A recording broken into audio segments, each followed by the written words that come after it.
And good morning, everybody. Welcome to another edition of the Rise and Rush podcast. I think this is the first time since like week 6 we've been all together because week 7 Luca wasn't here.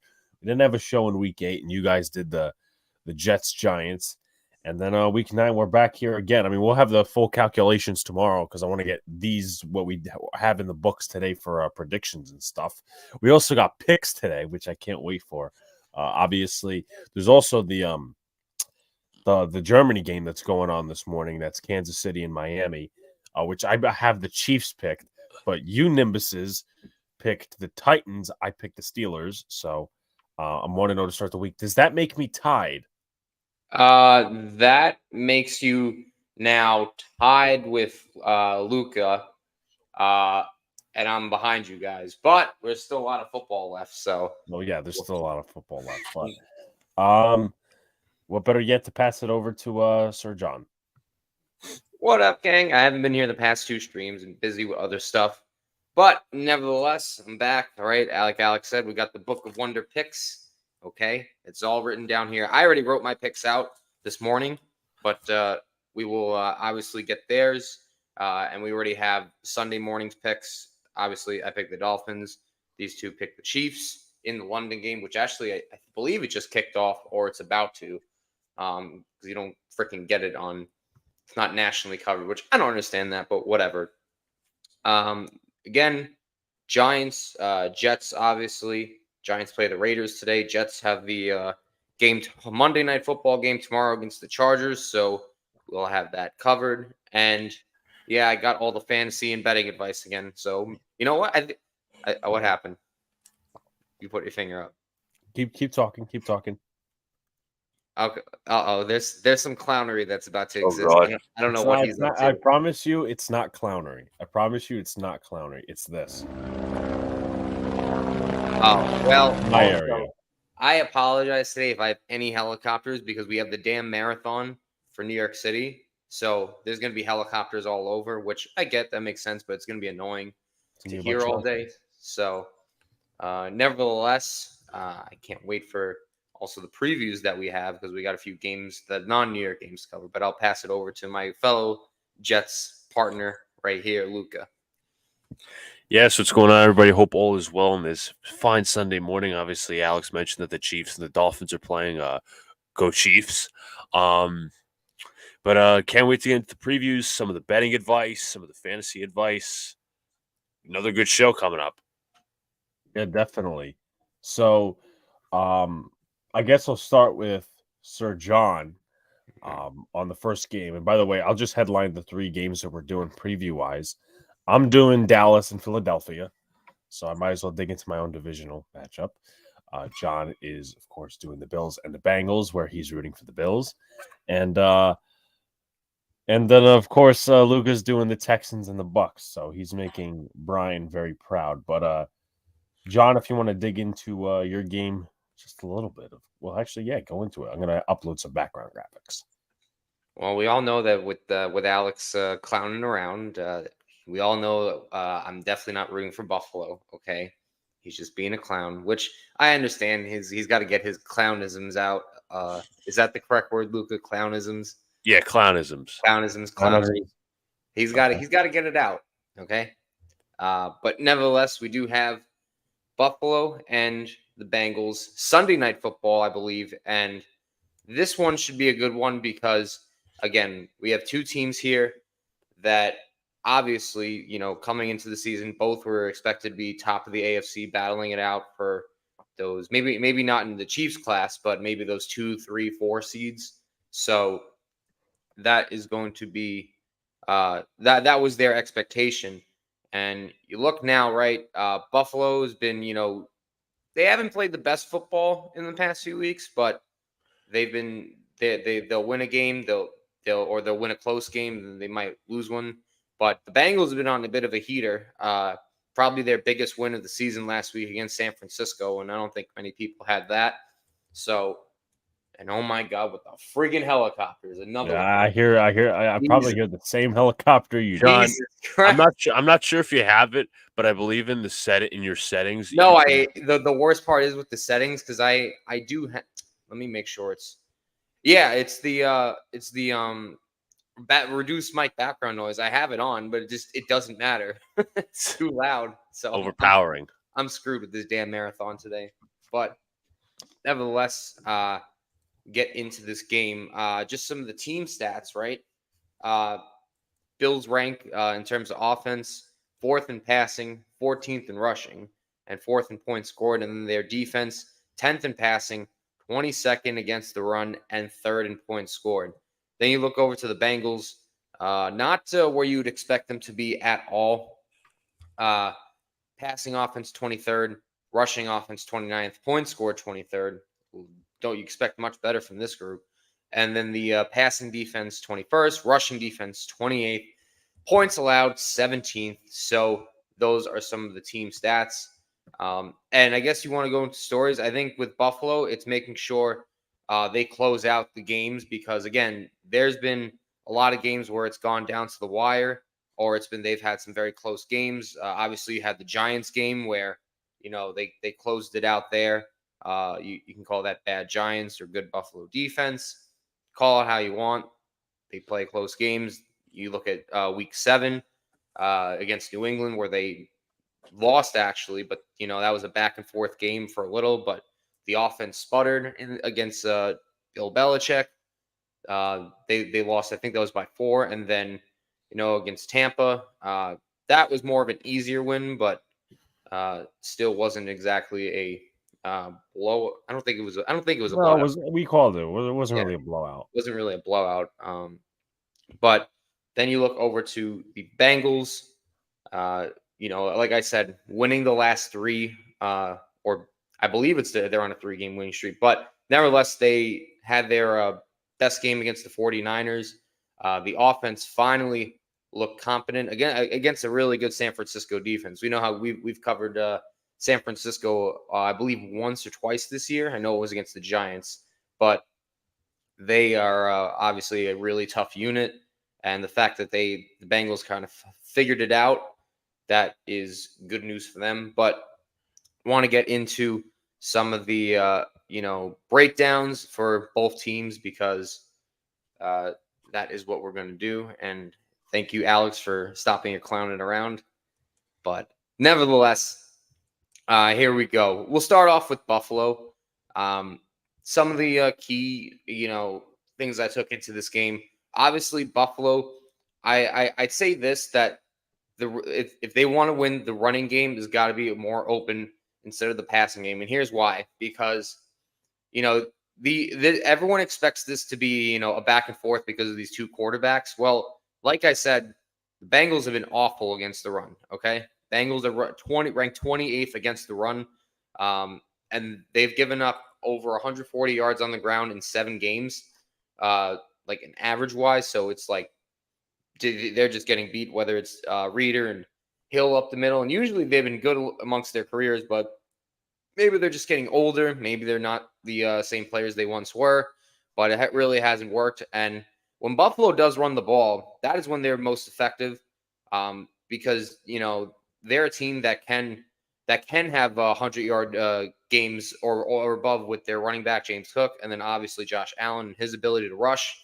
But if they feed James Cook early, they are able to allow Allen to scramble. Okay, they got to get him out of the pocket and be effective so he can maneuver.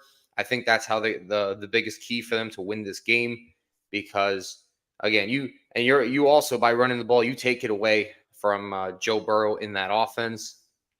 And then on the opposite side, you want to look at the Bengals. One key thing is, they with their offense, right? Jamar Chase is really the only receiver that's been really good. You need a guy like T. Higgins to step up and make plays, because he's a physical freak. He's much bigger than Chase, and he's going to either have, whether it's going to be Christian Benford, Dane Jackson, or the Bills, who actually made a trade this week at the deadline, acquiring Rasul Douglas over from the Packers. That could be a nightmare matchup for them because he hasn't, Higgins has really not had that many good games. I believe it was week 2 against the Ravens, where he had a really good game. He had 8 catches for 89 yards. I think 2 touchdowns in that game as well. But since then, you looked over his game logs. He's only got 11 catches for 129 yards. So again, it's got to be a matchup they take advantage of, because we don't know how much Rasul Douglas has with the playbook. Even though he's been a good veteran, a good starter, I guess, his career. But holy crap! Sorry again with the helicopters. Also, But just in case, too, they elevated Josh Norman for the game. yes, they did do that as well. And again, with the the uncertainty in the secondary a little for the Bills at corner right now, just because they had to make the move. I think it's something the Bengals really need to exploit, especially with a lot of focus on Jamar Chase. And then some other key stuff that I have will go back actually to the Bills on this one. I'll do kind of 1-1. I was thinking of guys that really could need a big game for the Bills, especially. And then I looked at their defense, and they need the safety group to really make sure they're on top of their game between Micah Hyde and Jordan Poyer. And Jordan Poyer, he's more of the box safety, and they have usually Micah Hyde deep and over the top. So he's going to be the guy responsible for all the plays downfield. I think that's going to be key. I said earlier with the Bills and passing defense, they rank 10th. So that's going to be a good matchup for them, for between the wideouts and them.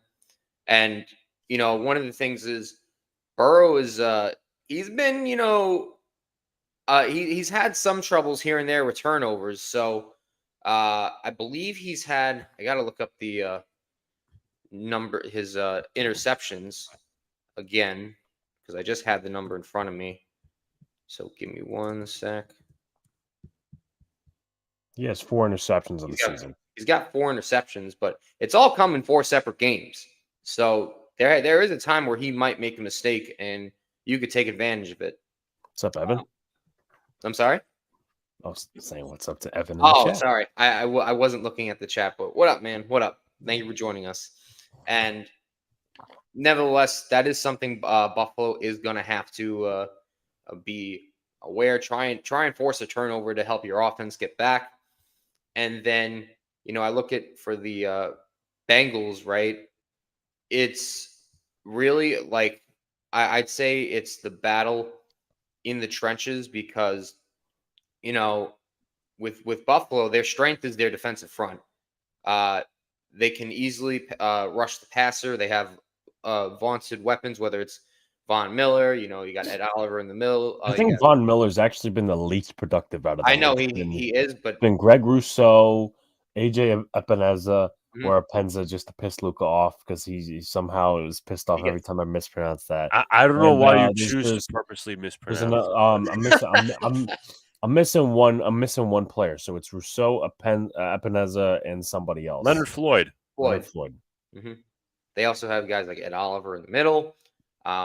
But if this Bengals, if they want to, stop and shut them down, they got to, especially in the run game, because they have really struggled to run the football this year at times.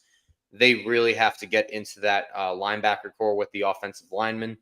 And, obviously there's been earlier this season, they had some troubles with protecting Burrow. It's been okay in the recent weeks. It hasn't been great, but nevertheless, it's it's doable. Obviously, they picked up Orlando Brown as their left tackle.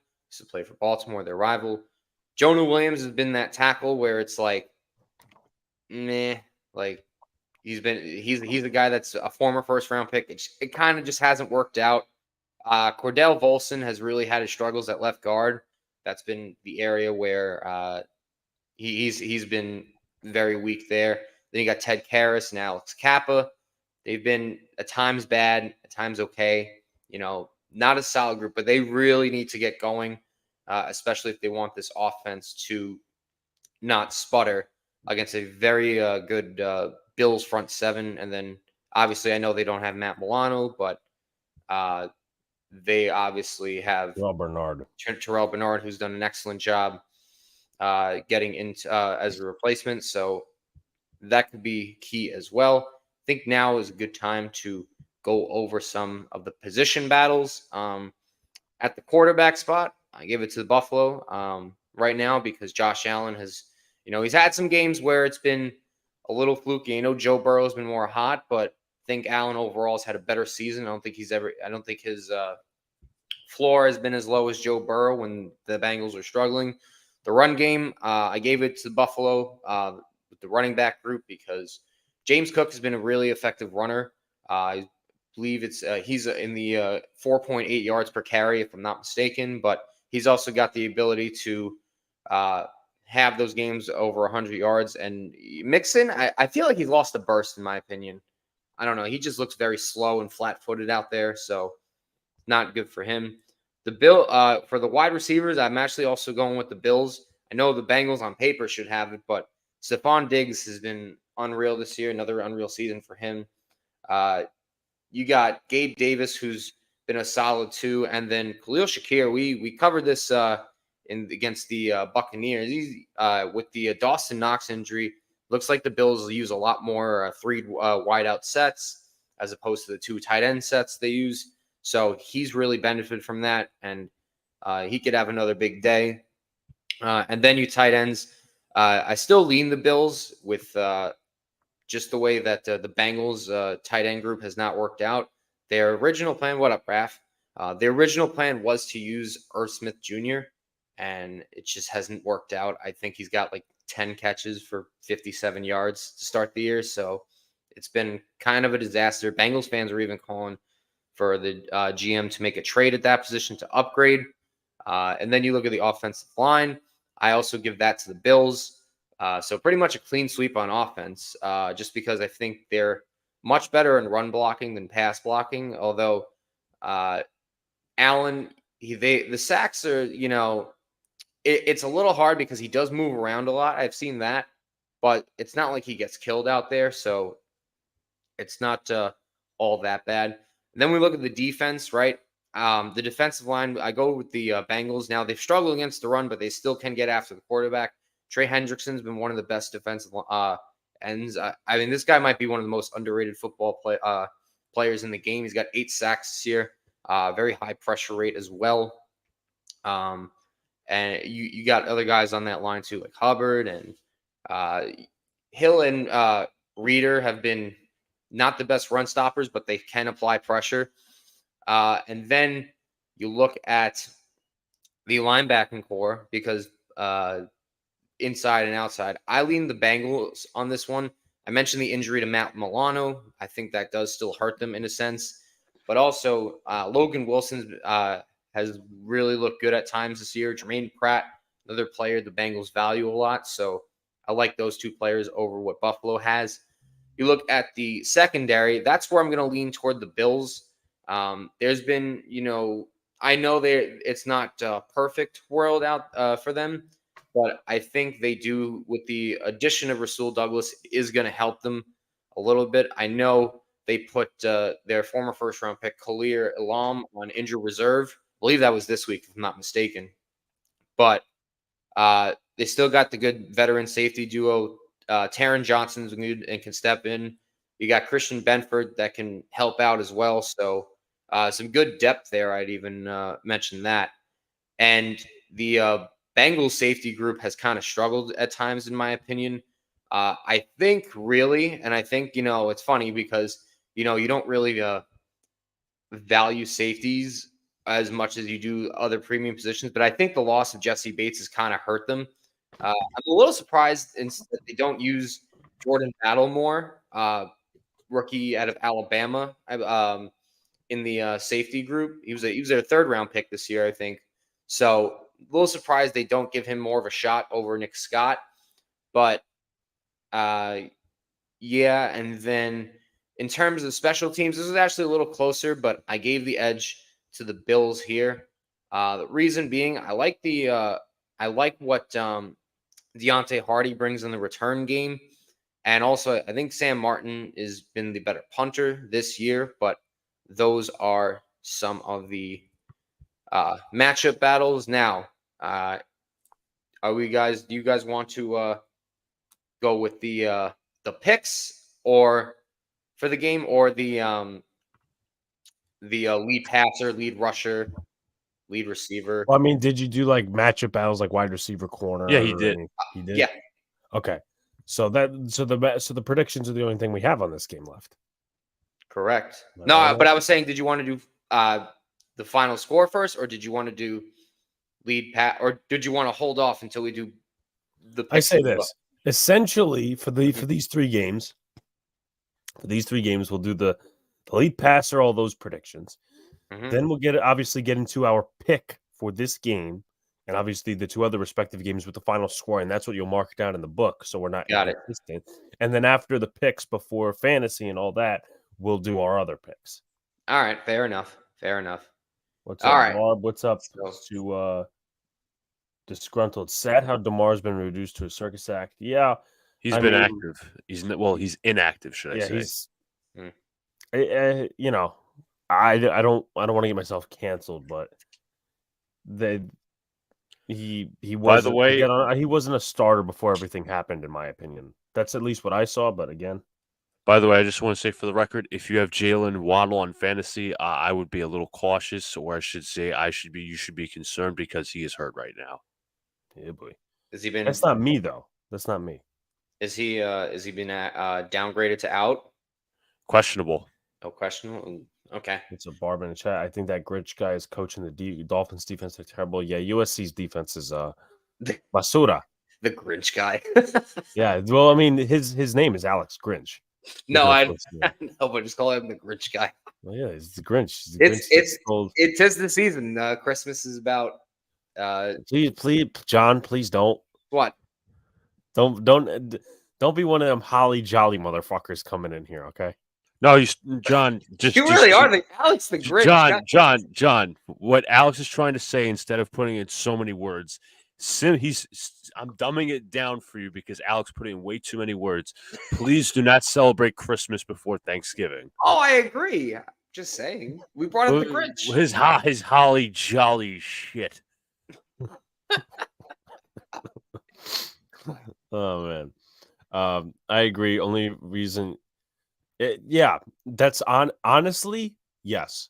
And you know what's sad too is I'm gonna say this, and again, not to take away from John's subject. The only this is the truth that people will not fucking speak. The only reason people donated to his foundation is because of that incident. Nobody else.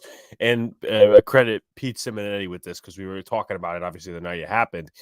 People didn't donate to him until that shit happened. Then people started donating to his foundation. So I'm just making a fucking point. Yeah. How dare you, Alex? These facts. Oh, I'm sorry. But are we gonna get into some of these predictions? Yes, we are. All right. Lead passer today. I didn't have this written down, so I am gonna have to write it down now. But I think today, I think that I'm gonna say, I will say that Josh Allen has I think it's gonna be a high scoring game, in my opinion. I'm gonna say Josh Allen goes 350 passing yards. 350. Holy shoot. Yeah, he's gonna have I don't like the defense really here, in my opinion. I think it's gonna be a higher scoring game. I think both offenses are gonna explode. And I'll say he gets 3 touchdowns. Okay. Going bold. Disgruntled said, I also find it hilarious that Caleb making fun of people crying, but then he goes to cry to his mother. I mean, I wouldn't. That's not a D value on his draft stock, but you got to walk the walk if you talk the talk, you know. Mm-hmm. So go ahead. For me, I'm gonna say Josh Allen. I'm not gonna go too egregious though, like John here. I'm gonna say 257, 2 touchdowns, and an INT because he's usually due for a turnover. That's fair. Luca, go ahead. I'm going to go Josh Allen, 274 yards, 2 touchdowns, and a pick. Okay. Make sure Okay. you put it in the Google Doc. Yes, I will. All right. The doc. For the run game, I know I said they've struggled. You know what? Actually, you know what? Now I'm going with James Cook today.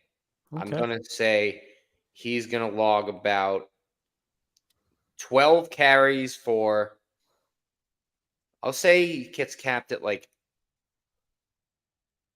You know what? No, 15 carries for 80 yards, and I'll give him a touchdown as well. Okay.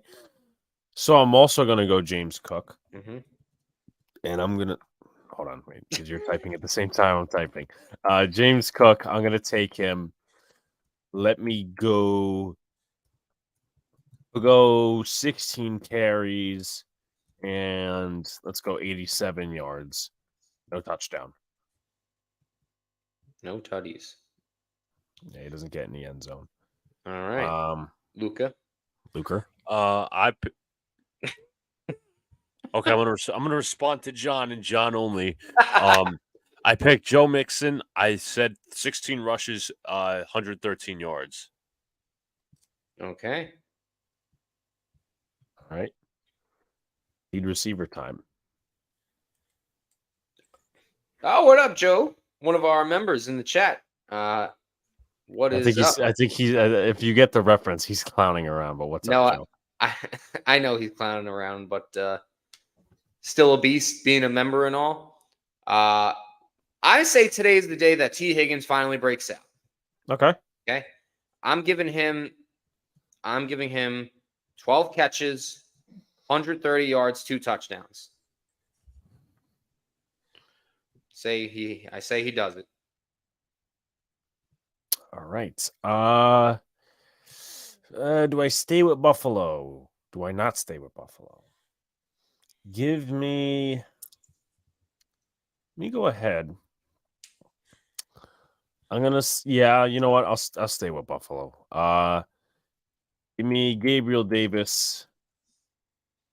Or, let's go with 7 receptions, 93 yards.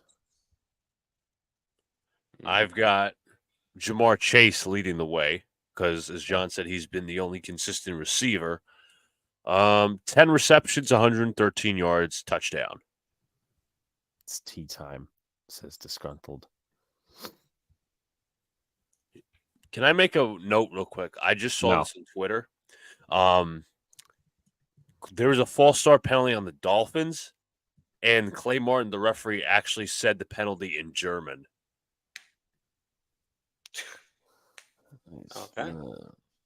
Cultural appropriation at its finest, unless he's German, of course. But John for lead tackler. I got Bengals linebacker Logan Wilson at 12 tackles today. Okay. So I got I'm gonna be different. Let me see.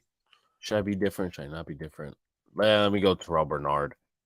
I'm all in Buffalo today, and I think you guys are starting to hate it. Let me go Terrell Bernard. I'm gonna say 9 tackles. I said Jermaine Pratt, 7 tackles. Okay. For the lead sack man, I'm going to go a little off the board. And just because I think the way they use him, I think Jordan Poyer gets a sack today. Okay. It's a vaunted pick. I mean, the Bills are more aggressive with Sean McDermott. Mm-hmm. Give him a sack. Let me take Greg Rousseau. Gregory Rousseau. And I'll say he gets 1 sack. Okay. Well, we got Luca's pick. Trey Hendrickson, 1 sack.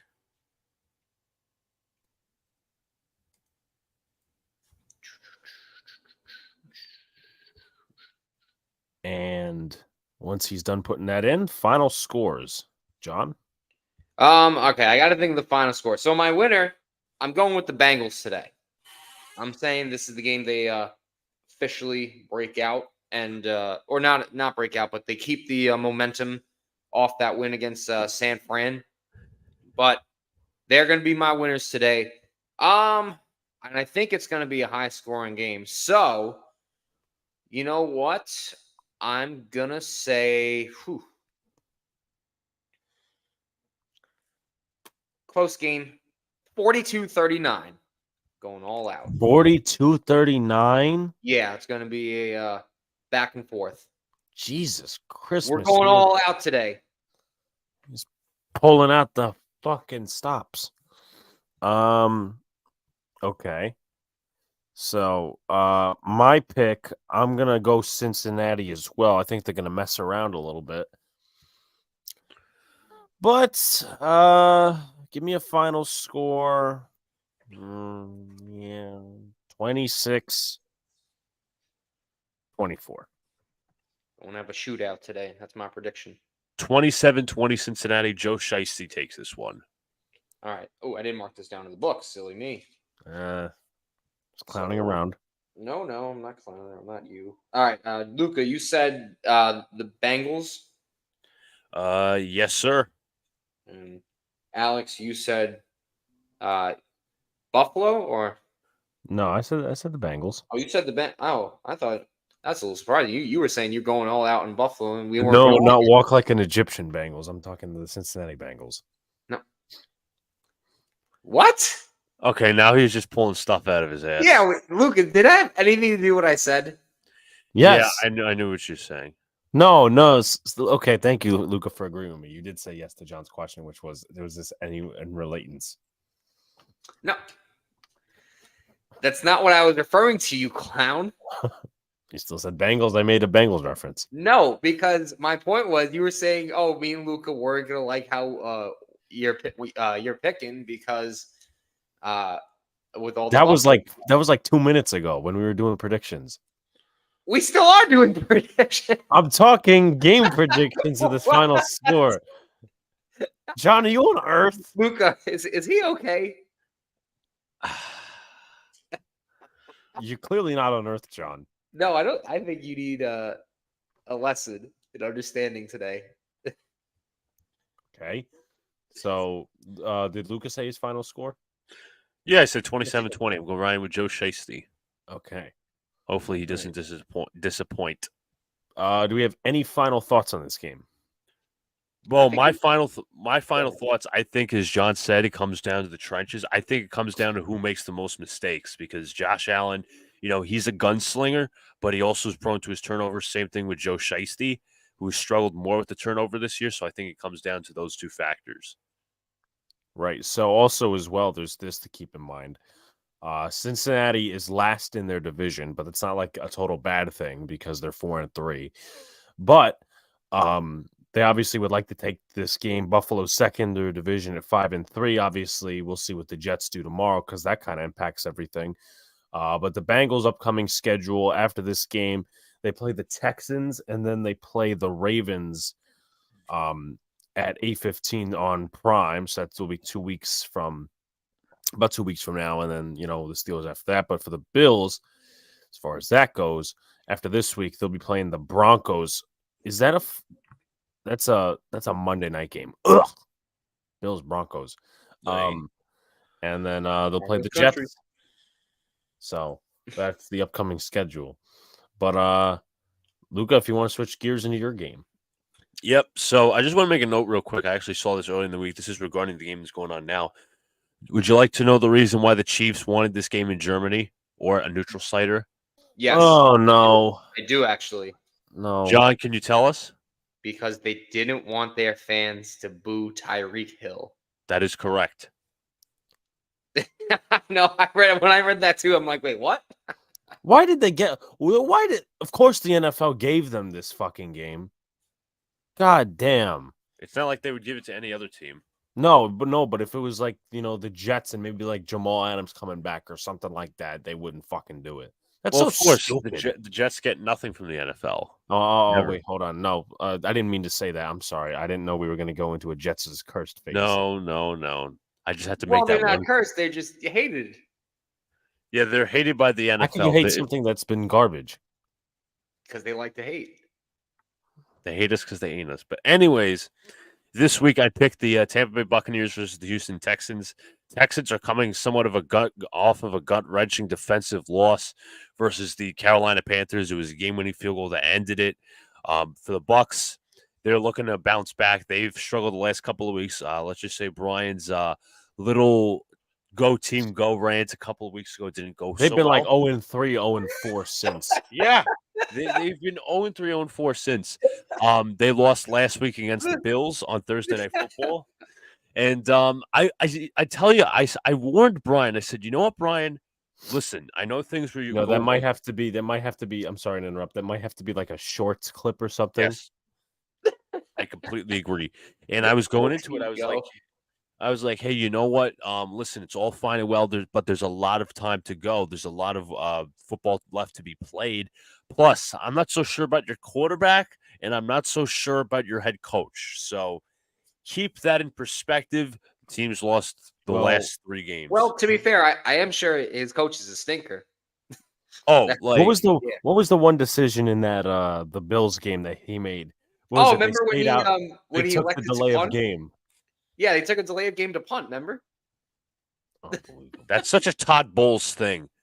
You know what pisses me off too? Robert Saleh did the exact same thing against the Eagles. Yeah. So it's like I don't like to draw that comparison, but it is true. But anyways, That's a game you won.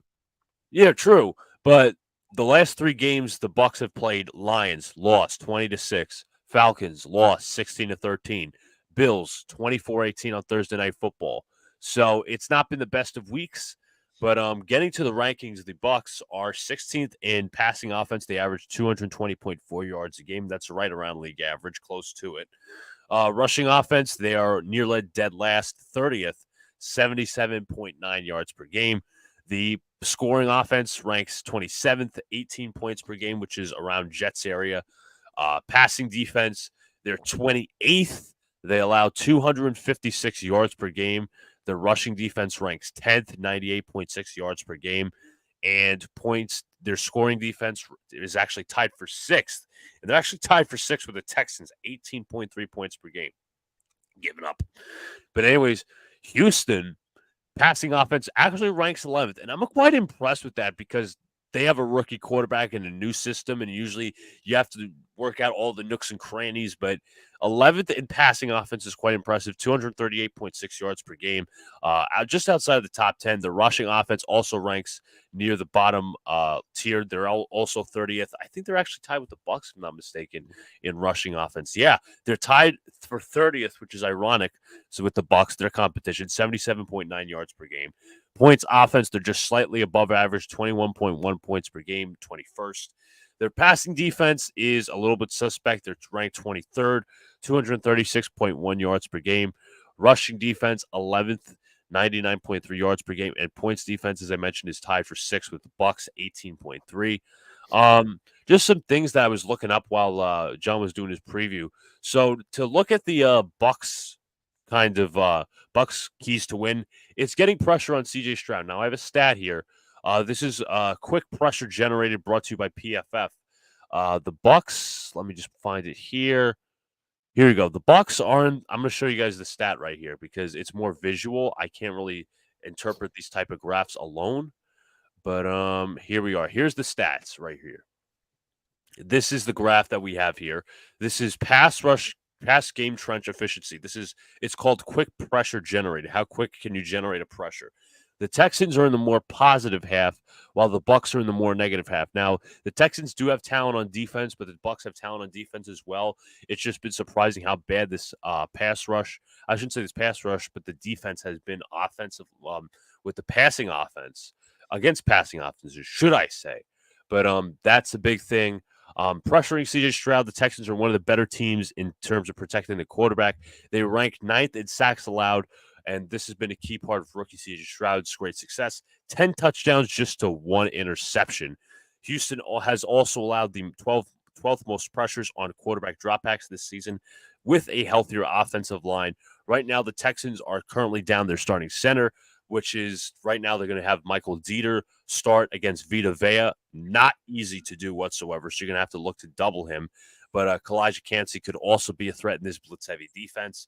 For the Bucs, they also should test the Texans' defense. As I mentioned, the Texans in passing offense, 236.1 yards allowed per game and 23rd across the NFL. So obviously the Texans, again, I mentioned the talent, but Mike Evans and Chris Godwin are going to play a huge role in this game. It's ultimately going to come up to turnovers. If Baker Mayfield turns over the ball, if he doesn't, they're going to have success. The Texans have allowed the third fewest points in the NFL, 128 in total. It's also worth noting that the Texans are tied for second worst NFL in sacks, so the Bucs offensive line should have a nice day offensively. And as I said, stay out of your own way. The Bucs have turned the ball over 3 times in a 3-point loss to the Falcons. They were also averaging 10 penalties per game over the last two weeks. But should I say shocker when it comes to a Todd Bowles team? Anyways, right now the Bucs' biggest threat to them winning their NFC South is their own carelessness. So turnovers, less than the penalties as well. Moving to the Texans side of things, when the Texans have the ball, dominate Vita Vea. 6'4", 347 pounds. He's a really good run. He's one of the best run stuffers across the NFL, but he can push the pocket on passing downs. It's not ideal for the Texans. Obviously, Michael Dieter starting their depth piece. Not to mention Dameon Pierce is out. Devin Singletary is going to be the lead back. Not great. Robert Woods is also out. So is Brevin Jordan. But when the Texans have the ball, go deep. Go deep. You have Tank Dell. You have Nico Collins. You have John Mechie. You also have Dalton Schultz over the middle as the safety blanket. So, again, the Bucs, they rank near dead last in passing yards. And they're blitz heavy. So, if you get the ball out quick, it shouldn't be too much of a concern. And I mentioned Houston has done a very good job of protecting the quarterback. And offensive line, we talked about, even talked about when we were doing the Texans-Patriots game in the preseason, like, you know what? This offensive line has some concerns, but they've actually played pretty well. Good coaching does that for you. So I obviously mentioned that, but when the Bucs have the ball for the Texans defense, become ball hawks. Pressure Baker into incompletions and interceptions. Baker right now is sporting a 2.5 to 1 touchdown to interception ratio. 2.5 touchdowns to 1 interception. His career mark is 1.65 to 1. Can't escape him. Pass rush, force Baker Mayfield into turnovers, fumbles, interceptions, whatever you want to call it. But also, interestingly enough, the leading rusher for the Bucs is actually Baker Mayfield. He averages 3.8 yards per carry. So the run defense shouldn't be a big concern for the Texans. But just contain Baker Mayfield in the pocket. Don't let him get outside the pocket and make him turn the ball over because he's definitely been prone to those in the last couple of weeks. But to get to the top matchups, we have one matchup I'm looking for is tight end Dalton Schultz versus Devin White. I've also got, as I mentioned, Michael Dieter versus Vita Vea. Cade Otton versus former Jet Blake Cashman, who's somehow been playing out of his mind since he's gotten to Houston. And I like to see Tank Dell take the top off this passing defense. He'll probably be going up against Jamel Dean. So moving into the position battles, quarterback, I'm going to take Houston. I think CJ Stroud has had a really good rookie year. 10 to 1 touchdown to interception ratio is rare for a rookie quarterback. We usually goes through the nooks and crannies of a rookie season. Baker Mayfield has just had a bad couple of weeks. The last couple of weeks with the turnovers and whatnot, the offense just hasn't been as effective.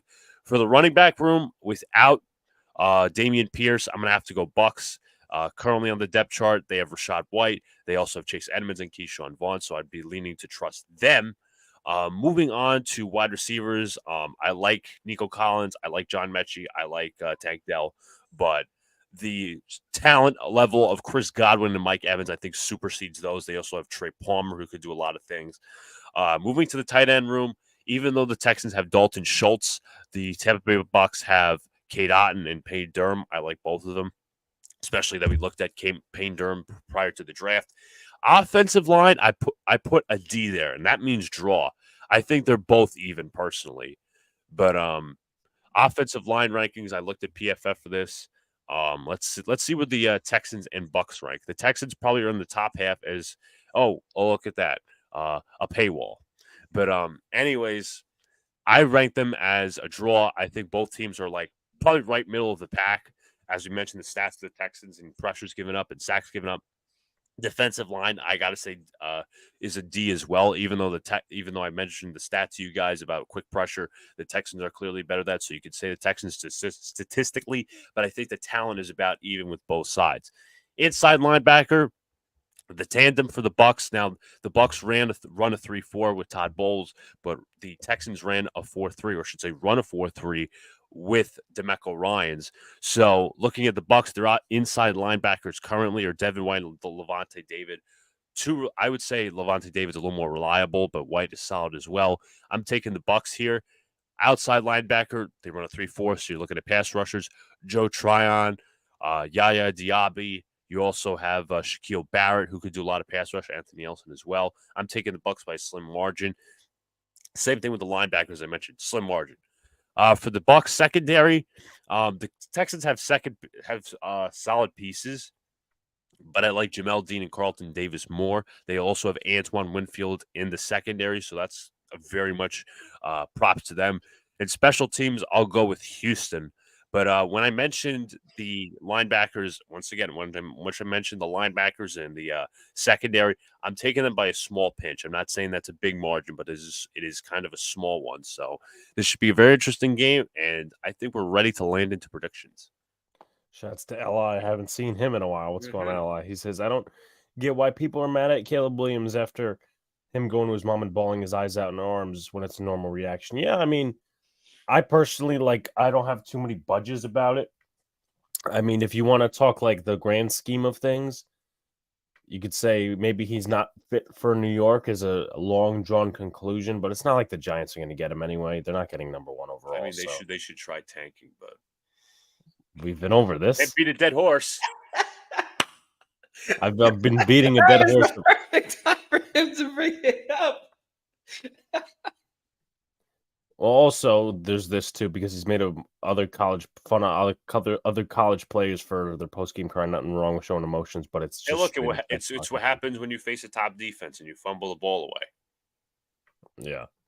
It's funny. In literally last night's stream, I was like, this game is going to be determined on who commits the first turnover, and then the next play, Caleb Williams fumbles. So, not mad at him.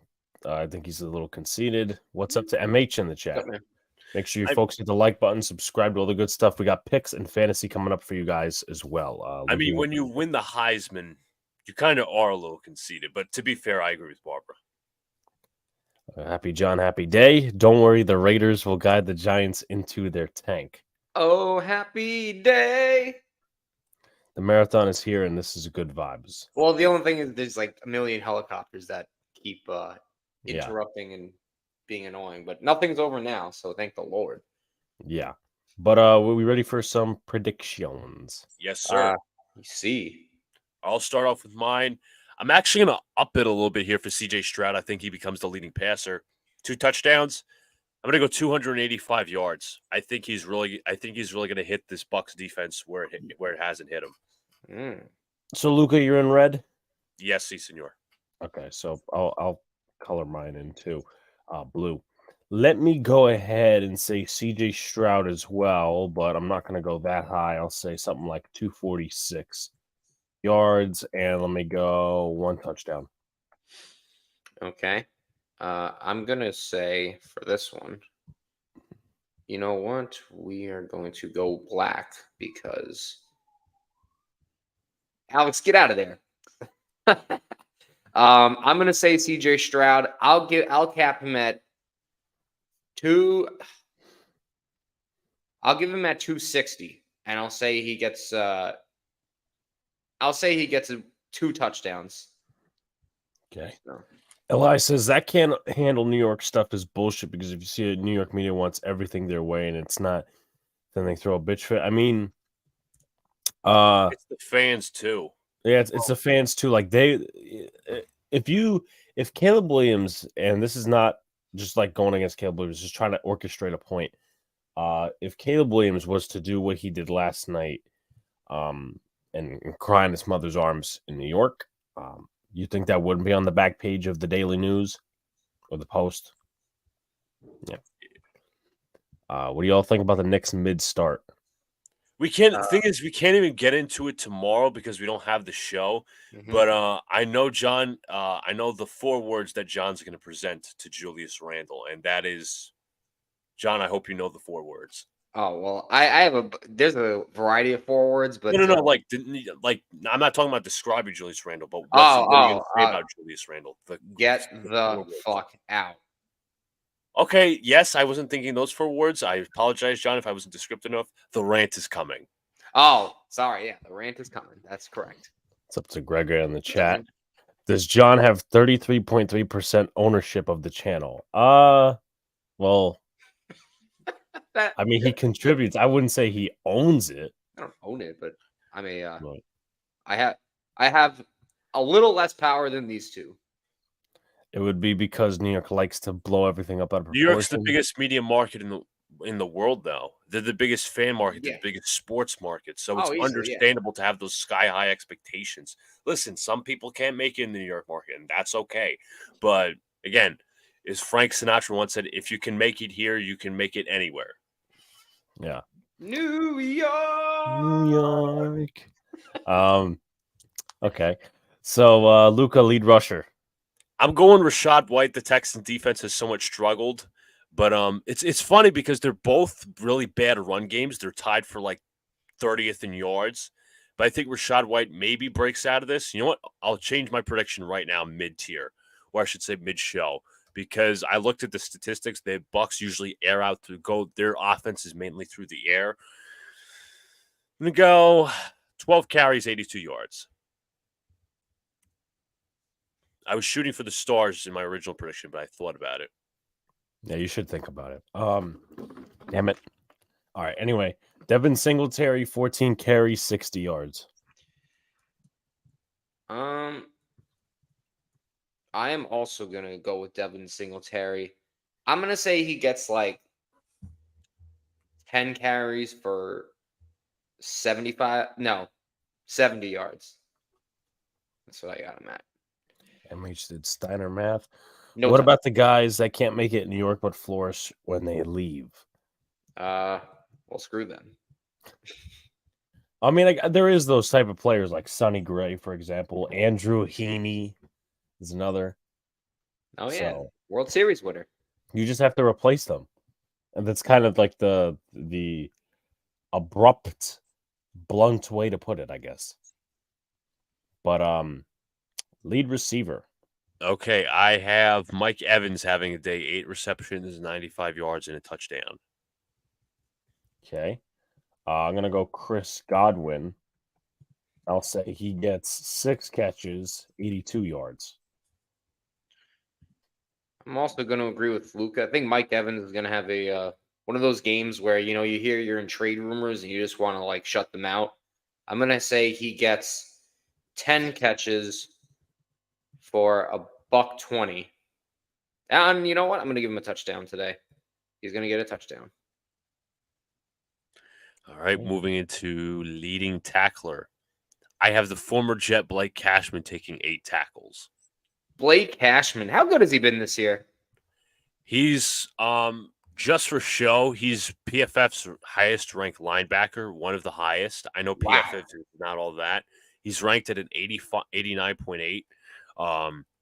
Let me see if I can find any other stats that are like really good or any articles. I'll find it. Blake Cashman. Yeah, not exactly what we expected, did we? Mm-hmm. Yeah, no. Ice Cold Jones says I think it's Tyler Boyd, Douglas, or Cooks. Do you want me to do this now or? Yeah, you can answer it now. Are we talking about Brandon Cooks or? That would be Brandon Cooks probably. Okay, I'm assuming these are all the receivers you're mentioning, Mr. Ice Cold. But I'll break it down and then I'll say what I think. If you're talking about Brandon Cooks, right? It really hasn't been good for him.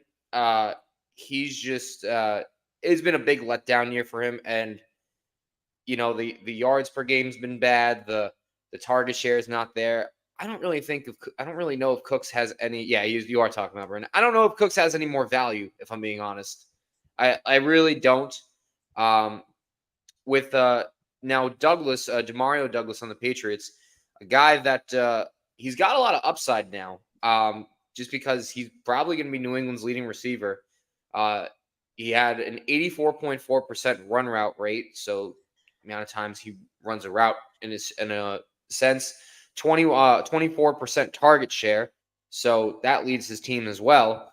And Washington, again, top 5 or bottom 5, I should say, in PPR points and against receivers, and also allowing third most receiving yards to slot receivers. And Douglas does line up in the slot a lot, so I do like Douglas there.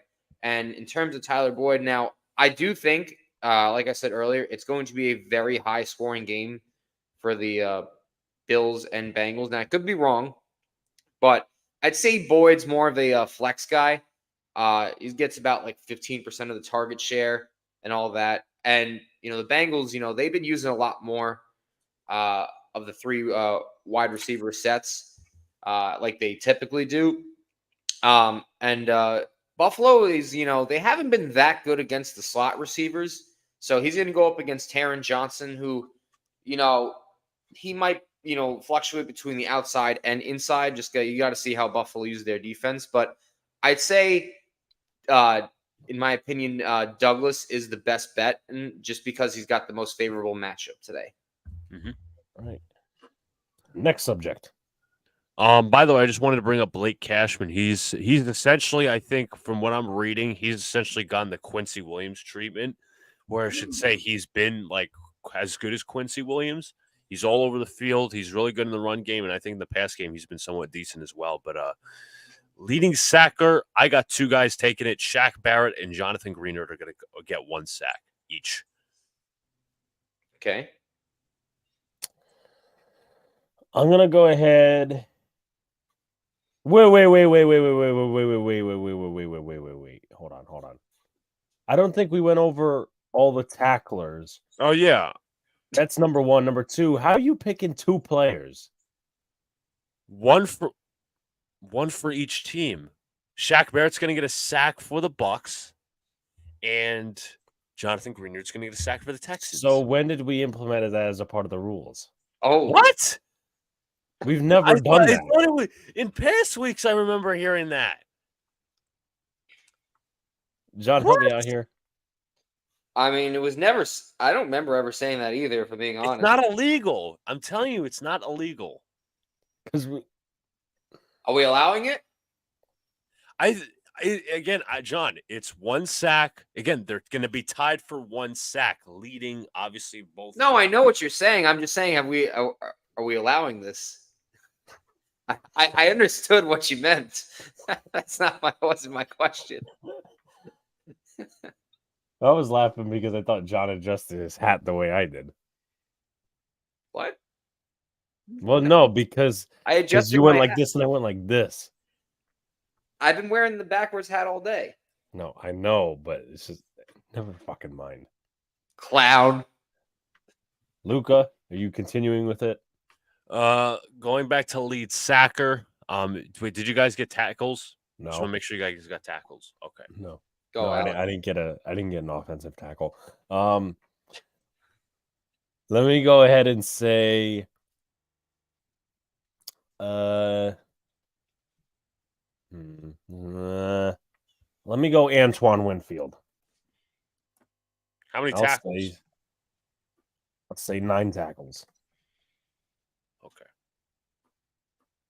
You know what, Luca? I'm gonna go on the Blake Cashman wagon, and I got him. I'll cap him at 12 tackles today. Screw it.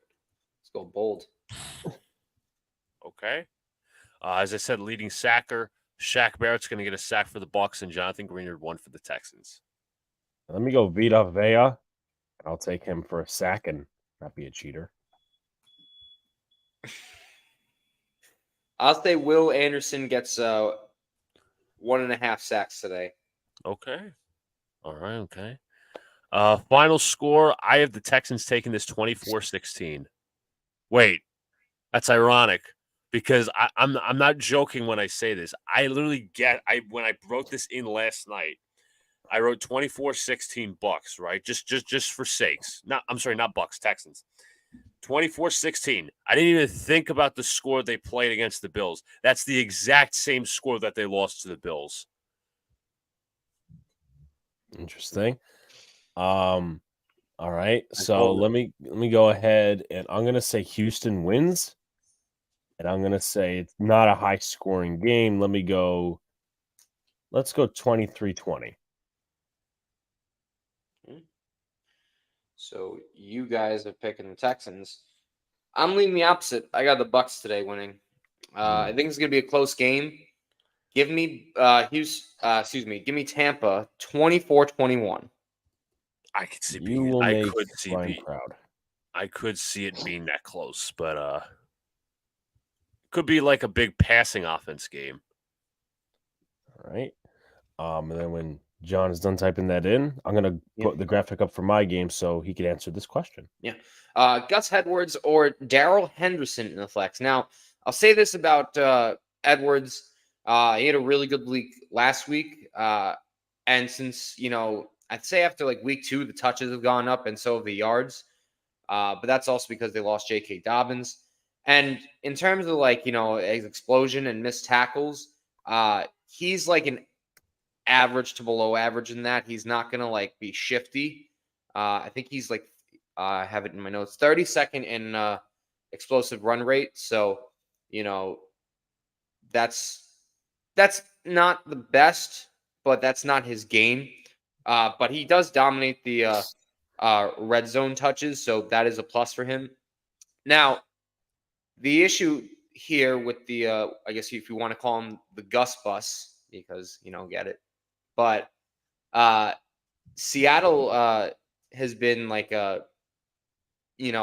they've been pretty better against the run, and they've been solid. So I wouldn't say he has the best of matchups for that reason.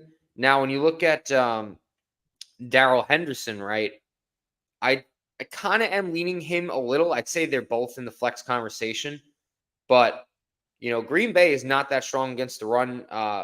Both top 10 against in explosive run rate and missed tackles. So I think you're better off with him, even though there is kind of a split backfield because of Freeman there. So, again, not saying that it's a clear cut that Henderson's better, but I do think I lean him just because of the matchup. So that's my answer. Ice cold Joe. By the way, Frank's already going off on his Dolphins. Yeah. Oh God. Yeah, Can we play it? Yep. But fucking Chihuahua. Well, let me see. It's like 40 seconds. So Nothing goes right for me. Dolphins suck. New Jersey Transit is the absolute worst. Bro, it was so predictable for him to come out and fucking start whining like a bitch. So predictable. But you know what? I like to see his misery because I hate the Dolphins. Like what he did when Edwin Diaz got hurt. And him and Maserati were going, oh yeah. You know, they're creating a time machine to go back in time and change the 86 World Series. Shut the fuck up! Shut the fuck up, we're flying! We're not. We're flying 30-10! And you're fucking acting like we're dead! We are dead.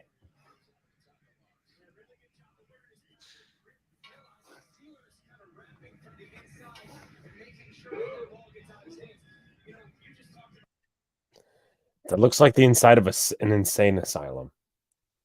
being That atmosphere looks like they're in the loony bin.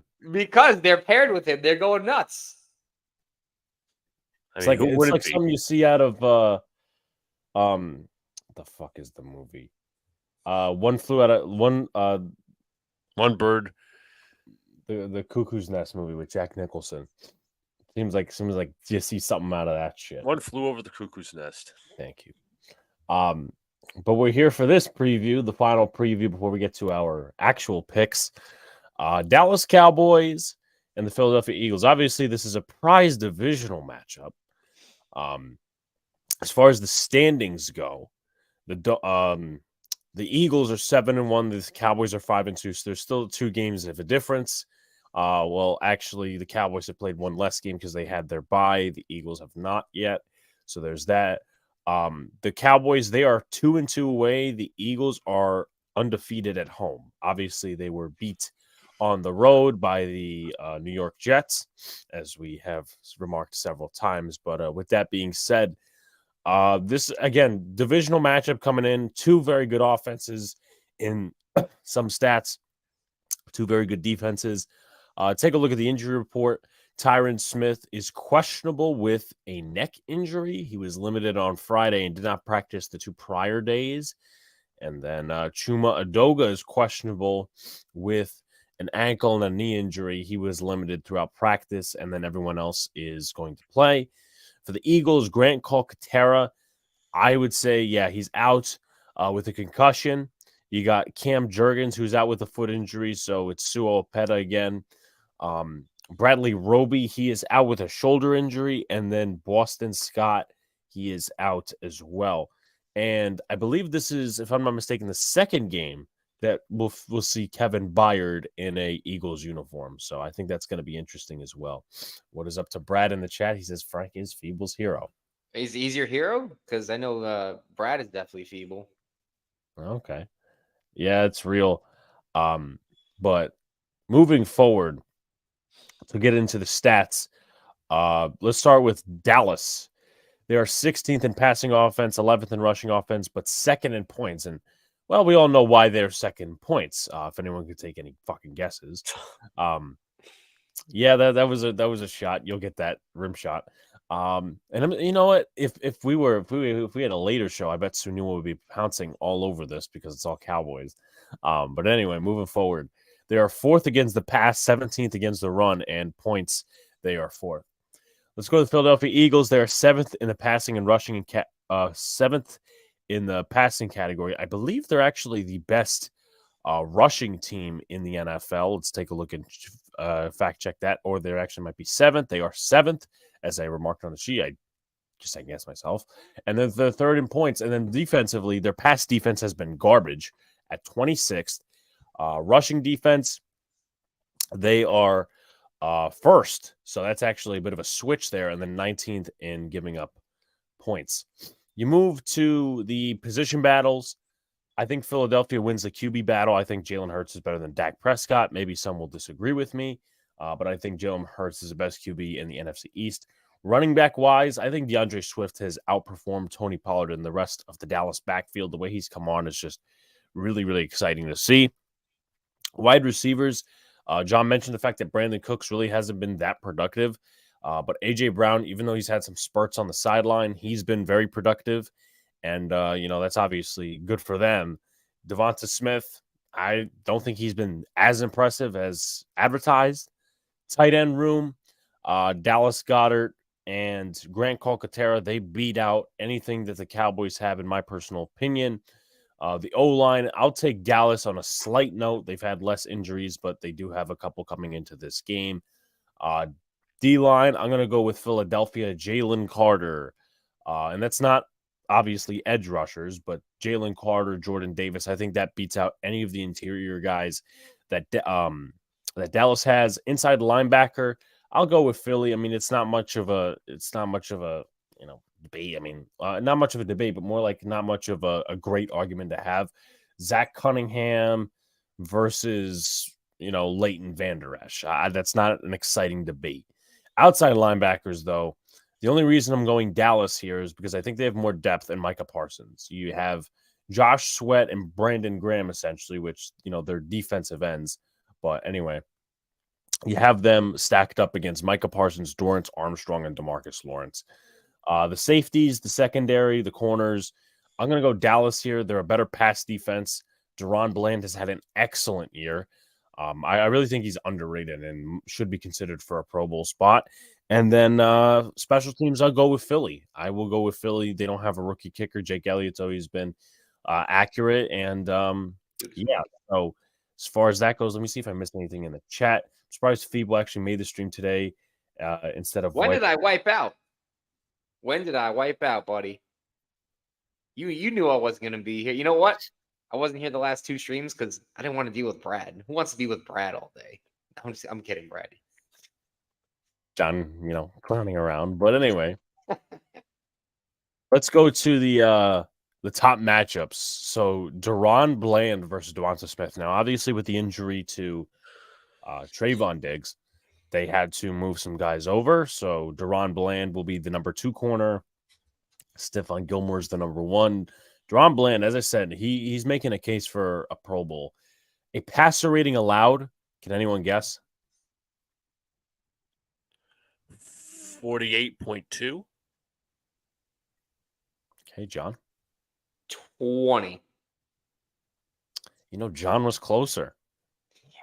You didn't 24.9. Has not allowed a touchdown yet. Completion percentage of 159 yards, and 4 interceptions. So that's going to be going against Devonta Smith. And honestly, I would take Deron Bland in that matchup. You move to the other side. Also, by the way, I got to present Smith's stats because that'd be the right thing to do. 482 yards, 3 touchdowns, total of 39 catches in 8 games, 12.4 yards per reception. But he's also had some big drops. A few against the Jets, which we all remember. He meant wimping out. Wimping out, wiping out. I mean, that was interesting. Brad wiped out. Nap time. So next we go to Stephon Gilmore versus A.J. Brown. This is where I would take A.J. Brown, but Stephon Gilmore has put up some pretty decent stats. 57 passer rating, only 1 touchdown allowed. He's got 2 interceptions, allowed a completion percentage of 228 yards, and the yards per completion are a little high at 13.4, but yards per target at 6.7, and 27 tackles on the year compared to A.J. Brown, who is the lead receiver. He is, let's do math here, so 939 minus 1,000, of course. He's 61 yards away from the 1,000 mark, so he could probably get it this game. 5 touchdowns, 60 receptions. And he's averaging 117 yards per game. That's off the chains. Crazy, and he's got 43 first downs. So that's going to be a really good matchup to watch. You move to the chain, you move the chains to the trenches. DeMarcus Lawrence versus Lane Johnson. Lane Johnson has not given up a sack yet. Obviously, I know people will go off about the false start penalties that he's supposedly committing. And then DeMarcus Lawrence, not a ton of production, but 3 quarterback pressures, 2 sacks, 3 quarterback hits, 5 tackles for a loss, and 18 tackles. Then I'm looking at Micah Parsons, but I'm looking at him everywhere, versus the interior, versus Jordan Mailata, versus Lane Johnson, because he lines up everywhere. He could line up in the interior. He could line up in different spots. 18 quarterback pressures, 6 sacks, 14 quarterback hits, 9 tackles for loss, 22 total tackles versus Mailata. We already mentioned Lane Johnson, 3 penalties and 1 sack taken for Mailata this year. Dorrance Armstrong, either versus Mailata or Johnson, because he's a defensive end. They could also shift him inside if they want. Same thing with DeMarcus Lawrence. Dorrance Armstrong on the year, 15 tackles, 4 sacks, 5 quarterback pressures, 4 quarterback hits, 4 tackles for loss. Then we move to the other side of the trenches temporarily. That is Jalen Carter versus Zach Martin. 1 penalty, 2 sacks for Zach Martin on the year. And then Jalen Carter, 13 quarterback pressures, 3.5 sacks, 6 quarterback hits, 5 tackles for loss, and 14 tackles. Then we go to the secondary. Again, that's Michael Gallup versus James Bradbury. So far on the season, Mr. Michael Gallup is the 3rd leading receiver. Not many yards, though. 224, 20 receptions. Has yet to catch a touchdown on the year versus James Bradbury, who's having more of a down year compared to last year. 6 touchdowns given up, 115.6 passer rating, no interceptions, a 56.5 completion percentage, 296 yards. And, as a Panthers fan would speak, as a Giants fan would speak, this is James Bradbury. He's good 1 year. The next he likes to struggle. Then you move on to Darius Slay versus CeeDee Lamb, and they might do some flip-flopping, so the Bradbury stats are still relevant. CeeDee Lamb is the leading receiver at 633 yards, 46 receptions, 3 touchdowns, 14 catches over 20 yards, and 29 first downs. As for Mr. Darius Slay, Not the best year for him either. An up in completion percentage at 68.1, 2 interceptions, 362 yards given up, and 2 touchdowns allowed, 87.4 passer rating. So we move back to the trenches. You got Josh Sweat, 23 quarterback pressures, 5.5 sacks, 15 quarterback hits, 5 tackles for a loss, and 20 total tackles versus Tyron Smith, who may or may not play. I'm going to edge towards no, but he's still questionable. He's only allowed 1 penalty, no sacks. And then as for TJ Bass and Sim Richards, who may play, those guys have not given up a penalty. Well, I should say not given up a sack, and they have not got a penalty yet. And I'm going to have Chuma Adoga's stats as well, because he could probably play guard or tackle depending on what the Cowboys ask him to do. He's allowed 2 sacks and has 2 penalties on the season. And then finally, Brandon Graham, who hasn't had much production this year, 6 quarterback pressures, half a sack, 3 quarterback hits, tackle for loss, and 5 total tackles versus Terrence Steele, who's allowed 5 penalties and 2 sacks since his extension. Go into predictions, shall we? Also, we got the check. Y'all watching the early game in Germany. Dolphins defense is horrible. Yeah. And I came out saying that the Chiefs would win this game. So, damn it, I might be 0-2 to start. I got to be better on the rest of the picks. Oh, stop being a clown. I hope Dak doesn't screw up today. Classy. I noted the Dolphins weren't going anywhere with that defense. Yeah, this is the get right game for the Chiefs. Lead passer. I'm gonna say Dak, because it's a bad pass defense, and I don't think Jalen Hurts will have to do everything because he's got a good rushing unit behind him. I'm gonna go 275 yards, and I will say that he throws 2 touchdowns and his usual interception.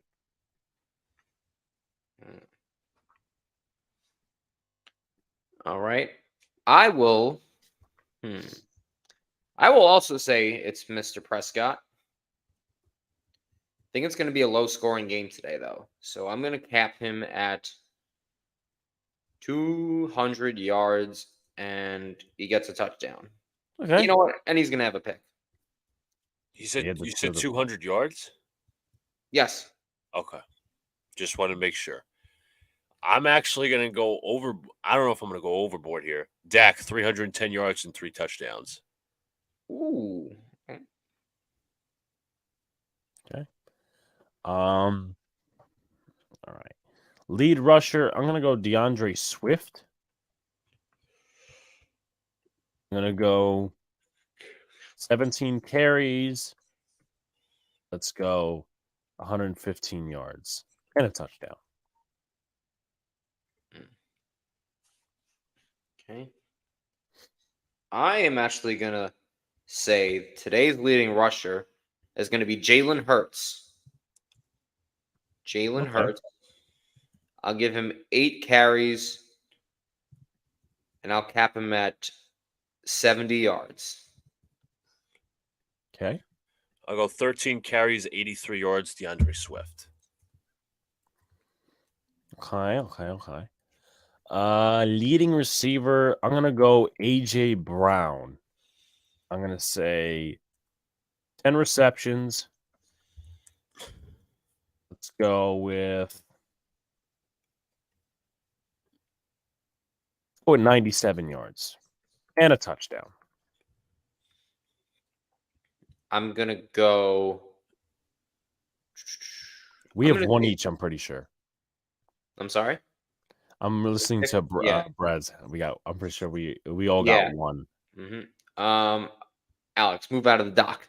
I'm gonna say CeeDee Lamb for. I'm gonna give him 8 catches for 80 yards. He's our lead receiver today. Okay. I'm gonna go CeeDee Lamb as well.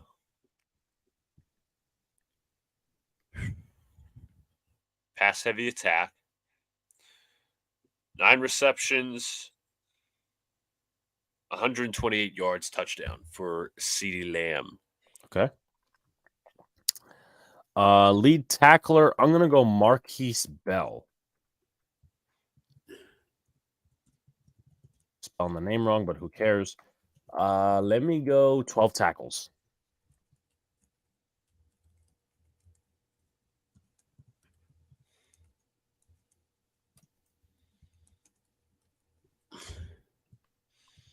Sir John?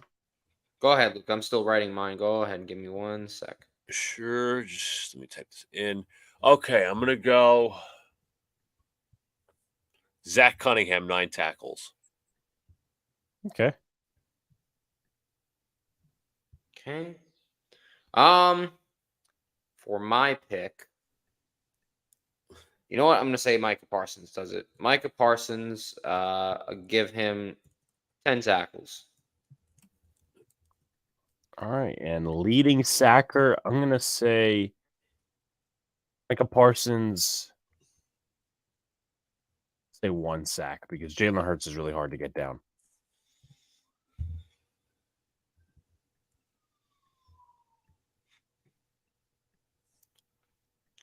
For today, Oh. I think this is a tough one because there's a lot of good defensive players. You know what? Let me go with I'll say DeMarcus Lawrence gets a sack today. Okay.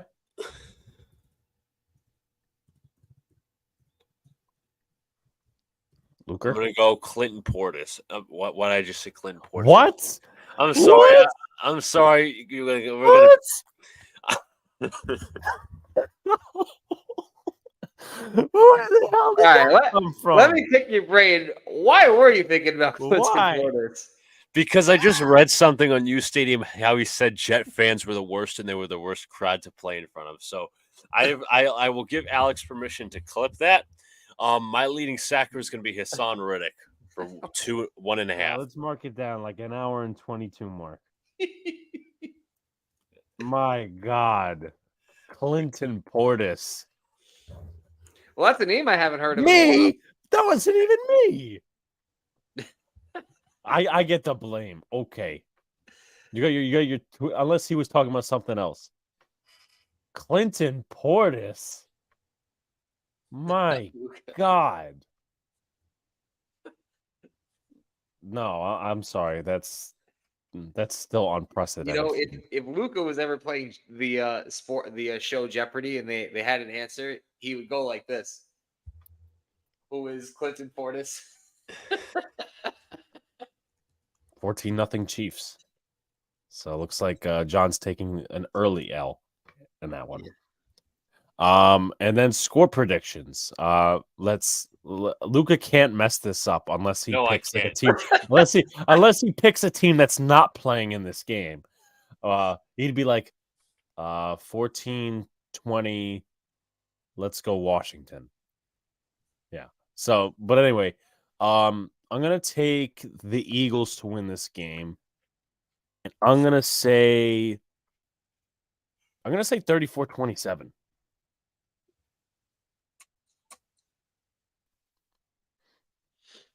Okay. I'm going to say the Cowboys win this game.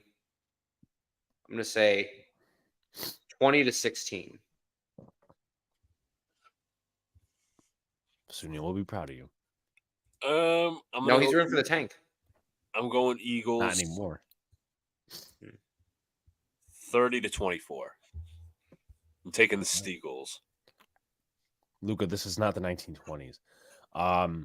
Brad says, sorry, Princess Luca being Ryan. However, I still blame Alexa, but he can't even spell that. So Alexa. It's my name now. Well, since we didn't do them last Monday or all that sort of stuff, we got picks now. The Book of Wonder. Wait, Luca, I'm sorry. You said you're going with the Eagles too, right? Yes. Okay, so let me write that down. Don't worry, Clinton Portis was not involved. You sure? Yes. Okay. Just had to check. Anywho, all right. Brad is the only real loser in this book. Anyway, so Titans Steelers. Me and Luca had the Titans. Alex won. the London game. I'm the only one who picked the Dolphins. Not looking so good now. You guys had the Chiefs. That's not looking good. All right. We'll get into the 1 o'clock slate. All righty. Seahawks Ravens, our first game. I'm going Ravens. Yeah, let me go Baltimore as well. Looks like we will have a clean sweep because I think Baltimore wins as well.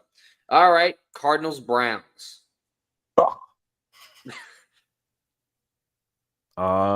Starting. Let's remember that. You know, if Josh Dobbs was still on the team, I would actually pick the Cardinals here, but that's not the case. Let me go ahead and say the Browns.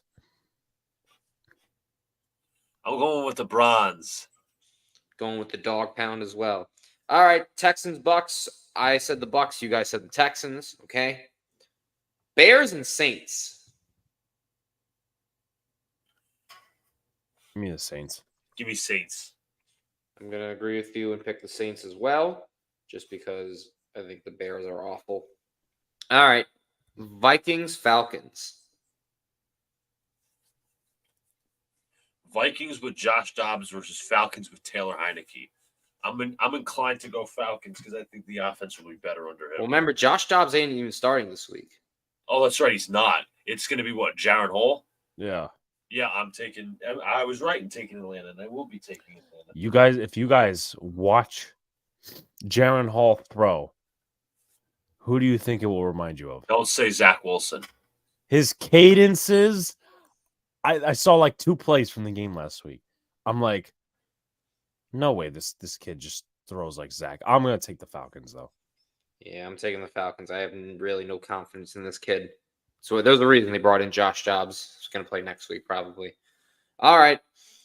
Rams, Packers. Remember, it's Brett Rippin.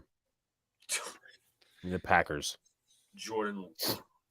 Brett Rippin versus Jordan Love. Couldn't be more of a disappointment. Fuck it. Give me the Rams. Really? I'm also going with the Rams. I'm not picking the Packers. Hell no. Hell no. All right. No, nothing Chiefs. Might as well put an L for me there. All right. Commanders, Pats. Ugh. Give me the Patriots. They're going to fuck around and find out. Pats. You know what? Give me the commies. Okay. Don't want to pick new. I don't want to pick either. Can I pick either team? Can I say or? All right, Colts Panthers. You can pick a tie if you want. I did that once.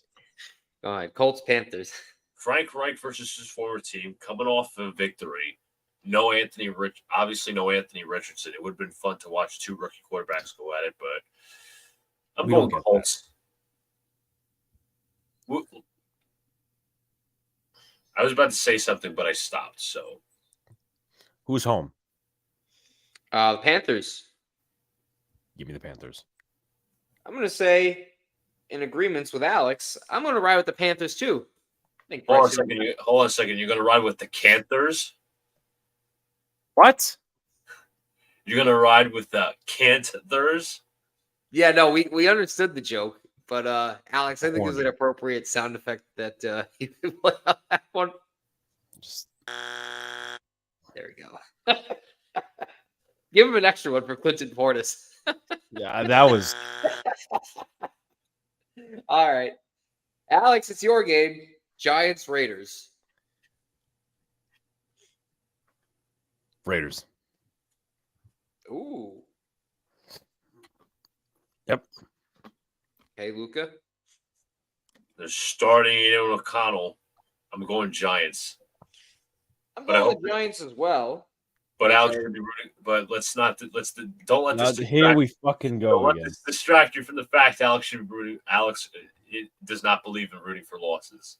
You see, because we should have a correct sound effect, or like a. Yeah, the Family Feud correct sound effect. Yeah, wrong sound effect. We gotta have the right. That is something he said that's correct. We got the. What? No. He's getting so upset. Anyway, I'm going with the Giants too. I think the Raiders are dumb. Sorry, disgruntled. But, I am not rooting for the tank. There you go. Because of Everyone knows it. ethical reasons. All right. It's immoral. So for the Cowboys, Eagles. I'm saying the Cowboys win one game against them this year. This is the game. You guys are picking the Eagles. We're all picking the Bengals tonight against the Bills. Yes. Last game tomorrow night. Chargers Jets. We'll be covering that. Give me the Chargers. Oh, Chargers. Okay. So, I picked the Jets last week and they won. I picked the Eagles and the Jets ended up winning. I picked the Jets against the Broncos. They won. I picked the Jets against the Bills. They won. Fuck it. Jets are taking a home victory. Okay. Can we acknowledge the username? Oh, go to hell. That's right. You did it. Go to hell. All right. I did not embrace the tank, Jacob. But All right. Luca has embraced Clinton Portis as the leading sacker for the Eagle game. Yeah, he's going to come back and play on defense. Wasn't there some sort of rumor that Brendan Jacobs was going to come out of retirement and play defense? Yeah, but that was all because of the Tim Tebow stuff. All right. My pick. You know what? He's doing it again. He was just doing it again. He was doing this. No, he wasn't. Did I really miss it? Yeah, he No, I was. did it on purpose. He's I going wasn't doing it like Okay. I think Robert Saleh is awful than most people think. Some people think he's average. I'm here to tell you that Brandon Staley is worse than Robert Saleh, and the Jets will win this game. That's what all we're right. Go Jets. Listen. Oh, get out of here. What a clown. The clown show that Alex has put it on today. Jesus. You have two below average coaches. Who's more below average? I think Brandon Staley is. No, I agree. I don't think Sal's is Armand What's up, man? bracing the tank and trying to get the Kimberly Jones jokes. To the next base. You're not. I just realized the Cardinals released two good quarterbacks, Colt McCoy and Josh Jobs. They are tanking on purpose. Yeah, they have the I always Loon get to come Tune. back.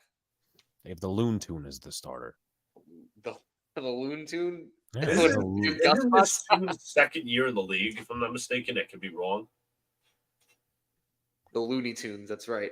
What'd you say, Luca? Isn't this Tune's second year in the league? I know that No, he's he was drafted this year, I think. Oh, okay. Yeah. He's out of Houston, if I'm not mistaken. Yeah, Brad, Phoebe- you're worse than Todd Bowles and Brandon Staley combined. Jeez, that's two opposite ends of the spectrum, John. You went from polarly conservative to over aggressive. Jeez. Yeah, but the common theme they have is I suck. Yeah, I know. Suckful Staley. Tune is rookie, yeah. So, Suckful Staley. all right. So, are you What ready a- for some fantasy Fan- advice? I think we are. Are we all ready, chat? Are we all ready, chat? Time for the fantasy football advice we have. Are we all ready? Yes. Thank you. Finally, someone acknowledged. God damn. Such a low crowd, Luca. Come on. What? I said yes. I didn't say you. I said Oh. Alex. No. He said, "Oh, come." He said, "Come on, Luca." I'm like, "What?" No, I said, didn't. I didn't say come on, Luca. I said, am I right? "Oh yeah, you are right." Thank you. Lord heaven. Lord heaven. Let me just pull up some stuff. Okay. All right. Are we ready? Yes. Yes, yes. You've asked that like 20 times, John. I'm trying to get people hyped. Now shut it, clown. Get my take my damn name back. Change Don't worry, John. I got it. Change it I back. got it. The hell do you think you are?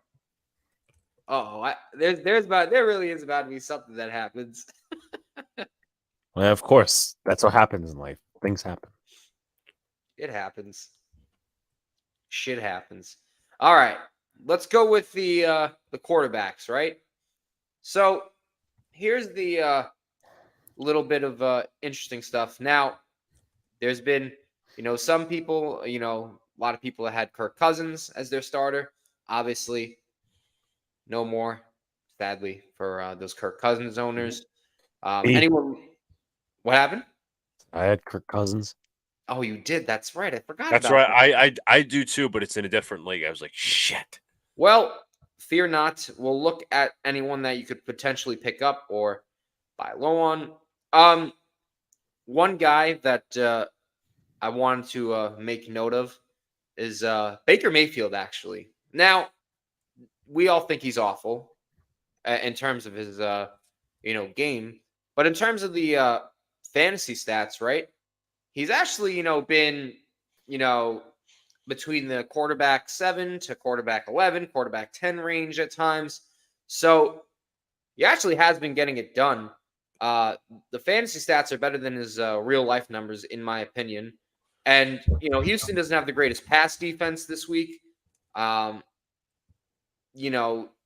not that they're awful, but it's something that Mayfield can take advantage of in terms of fantasy football.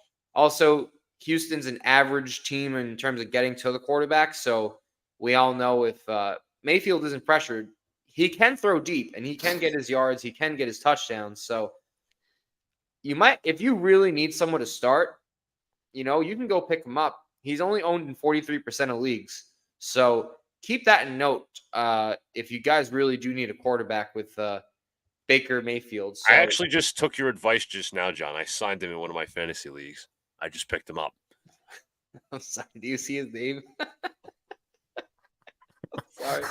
I'm sorry. Did anyone else notice with me? God. We're not changing this guy's mind, are we, John?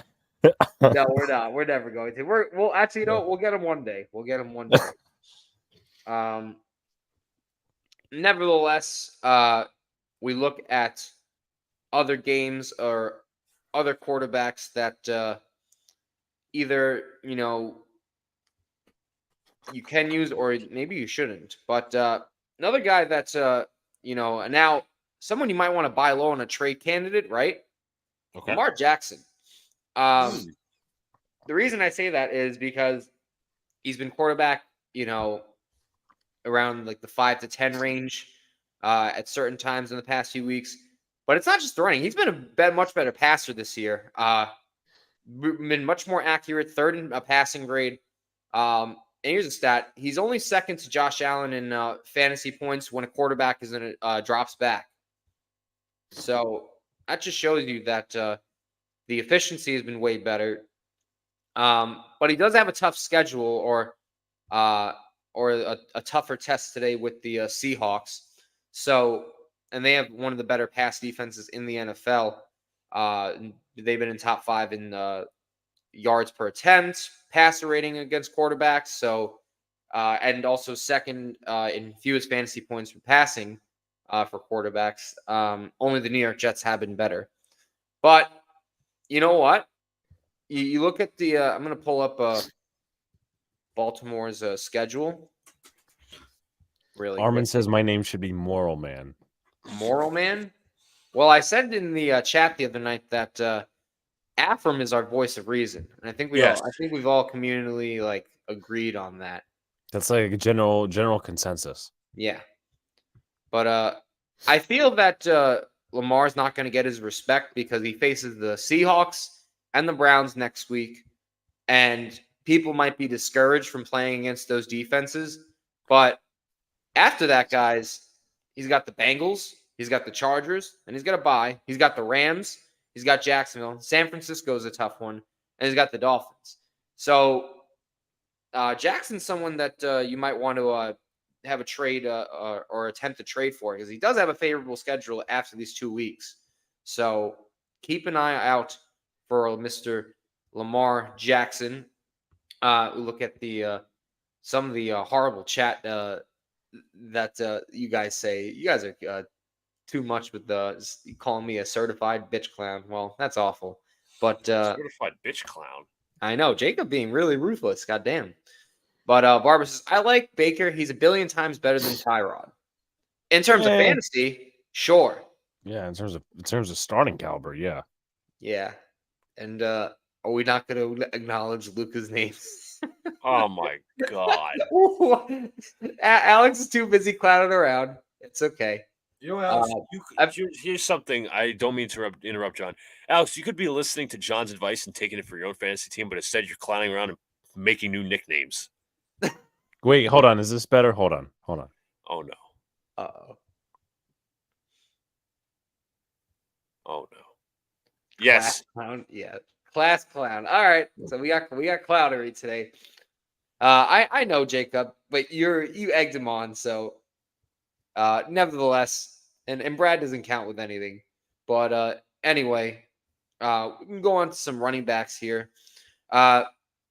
Here's an interesting thing I took really note of this week, right? The snap count for Miles Sanders and Chuba Hubbard, right?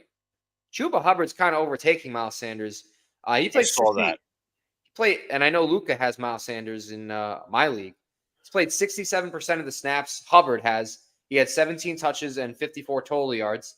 But he's been their best back. He's been way better than Miles Sanders in terms of almost every stat. So now I'm not going to say Hubbard's this elite guy, but and Indy, you know, they have they're in the, I think they're like 14th against the run. I think they're like an average run team, like a little above, but they and a lot of their stats, you know, they're either above average or good. So I would say he's a good flex option. I don't want to say he's going to break out into a star, but if you have Miles Sanders, I wouldn't be really starting him anymore. I'm not. Well, Luca, you're smart for that, in my opinion. And damn you, I play you this week too. But nevertheless, so actually maybe Luca could start Miles Sanders. But thank you for giving the advice, John. I wasn't planning to start him, and you just gave me. Damn it. All right. Well, I tried, right? I tried. Barber says, I like when Alex was Vern. That made me laugh. Well, he's a Vern, I know. And yep, Vern, and Vern. But nevertheless, we move on from the Panthers running back situation, and we look at a different situation. And you know what? I had this in my notes that for some reason just went away. So that is fan-freaking-tastic. But another thing I wanted to look at was the dog pound running back, right? So Kareem Hunt, right? He's kind of been essentially, you can play him as a flex play as well. Mm-hmm. That's because, you know, he's been playing, some of the snaps went to Strong. As Hunt played 35% of the snaps. He had 15 touches, 67 total yards. And, you know, Hunt, he's really not, he's more of a power back. I see him now. He's not, the explosion is lacking. But again, look who he's got this week. He's got Arizona. Arizona's been awful against the run. This is a fantastic matchup. They're 30th, I think. I'm reading on the opposing rankings. I think 30th against the run. Can I ask a question? This is serious. George Pickens gave me 1.9 fucking points. In other leagues, he gave me negative points. Is he a permanent sit? Give me a sec, and we'll get to him. I will take questions. Don't worry.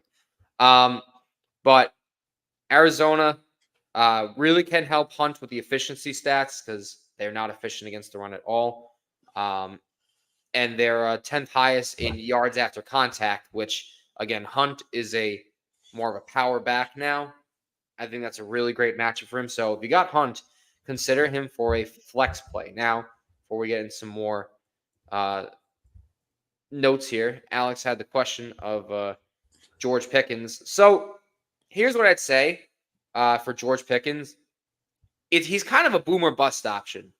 I don't want to say you drop him, but maybe you shouldn't start him. Here's why Pickens is like becoming boom and bust. It's because Deontay Johnson, I feel like he's been Kenny Pickett's more favorable receiver. He had a big week this week. Right. So if you have Deontay Johnson, he might be someone you want to start in the future if you trust Kenny Pickett. But with George Pickens, I think you either got to sit or maybe even take flyers for a trade if someone's really that desperate. But he might not be startable. But I wouldn't drop him. He still has a lot of talent. Think of it. It would be like he really reminds me, not in terms of play style, but it's in the same situation where it's like Garrett Wilson in terms of bad quarterback play with a lot of talent. Now, Garrett Wilson's far more better, in my opinion, and more productive. But nevertheless, we move on. Look at some comments. Jacob saying, I got Cleveland in my knockout. Explain how that works. That's the knockout pool where you pick one each week. You pick a Right. team each week, and I don't think you could pick them for the rest of the season. Yeah, I did that either a year ago or 2 years ago, and I knocked out. I forget which team I picked, and I fucking lost. I think it was the week that the Giants lost to the Seahawks, but I don't know. You picked the Giants? No. I didn't pick the Giants. Oh. Barbara says, Jay can get a check mark with that. Yeah, I mean, sure. She also says, Kenny Pickett isn't good in my opinion. I kind of agree with you, Barbara. And Arm says, the schmucks is blitzing here. I can't. As you can see, these two have the, he's got the schmuck is blitzing while Luca has JETS, Jets. Yes. He's correct. Just because he roots for them. But we move on anyway to the wide receiver group. We answered about George Pickens. Other guys that you could take a look at, or maybe not even, but you know what? Here's one guy I wanted to give a mention to. Now, I hate the Packers, right? I really don't like the Packers at all. But there's a guy that I think he's at least be rostered. I think he's owned in like 45% of ESPN leagues. But Romeo Doubs of the Green Bay Packers, right? 17.5 target share and 24.7 air yard share from when he's been on the field. And he's a good deep threat for them. He's third in deep targets, so that's good. He's also 8th in red zone targets among receivers. So he's someone that is going to get his volume. Maybe, I wouldn't and again, because the Packers, they have the Rams. He's going to get his routes against Akilo Witherspoon and Darian Kendrick, who really Kendrick's been worse than Witherspoon, but neither are too good. Doubs might be a flex option play, in my opinion, just because of that, because of his volume, because they're going to try and feed him the ball, I think, if they do go down that route. Nevertheless, another guy I wanted to take a look at was actually Luca, a guy that my God, I mentioned him a few weeks back, and he's kind of starting to break out. And it feels good when you're right about something because this is a young kid too. We go to the Indianapolis Colts. How about Josh Downs, man? I think I had him. I have in Josh like Downs. week 3 or 4 of this, but it wasn't really too known. But I said he's a guy that people should pick up. And now look where he's at. He's in last 5 or 6 games. He's been a top at least 36 amongst wide receivers. He was 32nd, 18th, 30th. Then in scoring, he had that monster week where he was finished 4th and then 29th. He might not be better than Michael Pittman, but he's still pretty good.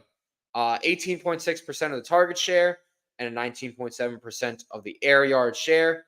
He also has 4 red zone targets his last 3 games. So he's going to go, the Colts, they have, who do they have on the matchup? They have the Panthers matchup. So I think it's going to be Troy Hill covering him, who's been okay.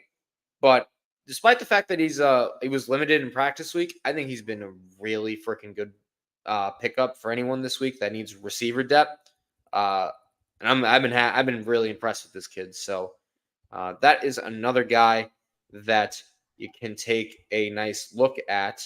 And if there's anyone else here, there was one guy that I had highlighted. Just give me a You have sec. a question when you get a chance. I do have a question. Go ahead, Alex. Share your question. So I took your advice and put it in our league. I picked up Demario Douglas, my wide receivers. I got Douglas, who's on the bench, Jahan Dotson, and DK Metcalf. Okay. Who should I start? How many spots you have? Like, Well, I have 3 and 2 wide receivers. No, excuse me. 3 wide receivers, 2 spots. okay, so what I would do, probably, I would start DK and Douglas and sit Dotson. Okay. That's the route I would go. Okay. Armin with an A-bomb saying, per chef, yes, we saw that. Brett Rippon will start today for the Rams versus the Packers. Good luck in that game. That's going to be a bad game. What was them shaking right there? It's just like, no. Barbara saying, Armin, this might be Stafford's last year. I'm not sure if this his contract. What's his contract again? I'll take a look. Someone want to look that up? I don't remember how much. I think he might. I think it's more than. I don't think he's a free agent this year. I could be wrong, but he's not a free agent until 2027. Yeah. So yeah. So another guy I wanted to take a look at on we're gonna go to Brian's team here. Brian, bad take, Brian. Chris Godwin, right? We mentioned in the preview, or Luca at least did with his game, but they're going to play man coverage against the Bucs. That's because that's what Houston has been doing, and he's like Godwin's okay with that, but the thing is, he's going to be running his routes against Steve Nelson and Shaquille Griffith, who have been. Steve Nelson has a catch rate of like 67.9%, and Shaquille Griffin has a catch rate of 69.7%. So that's the good part for him.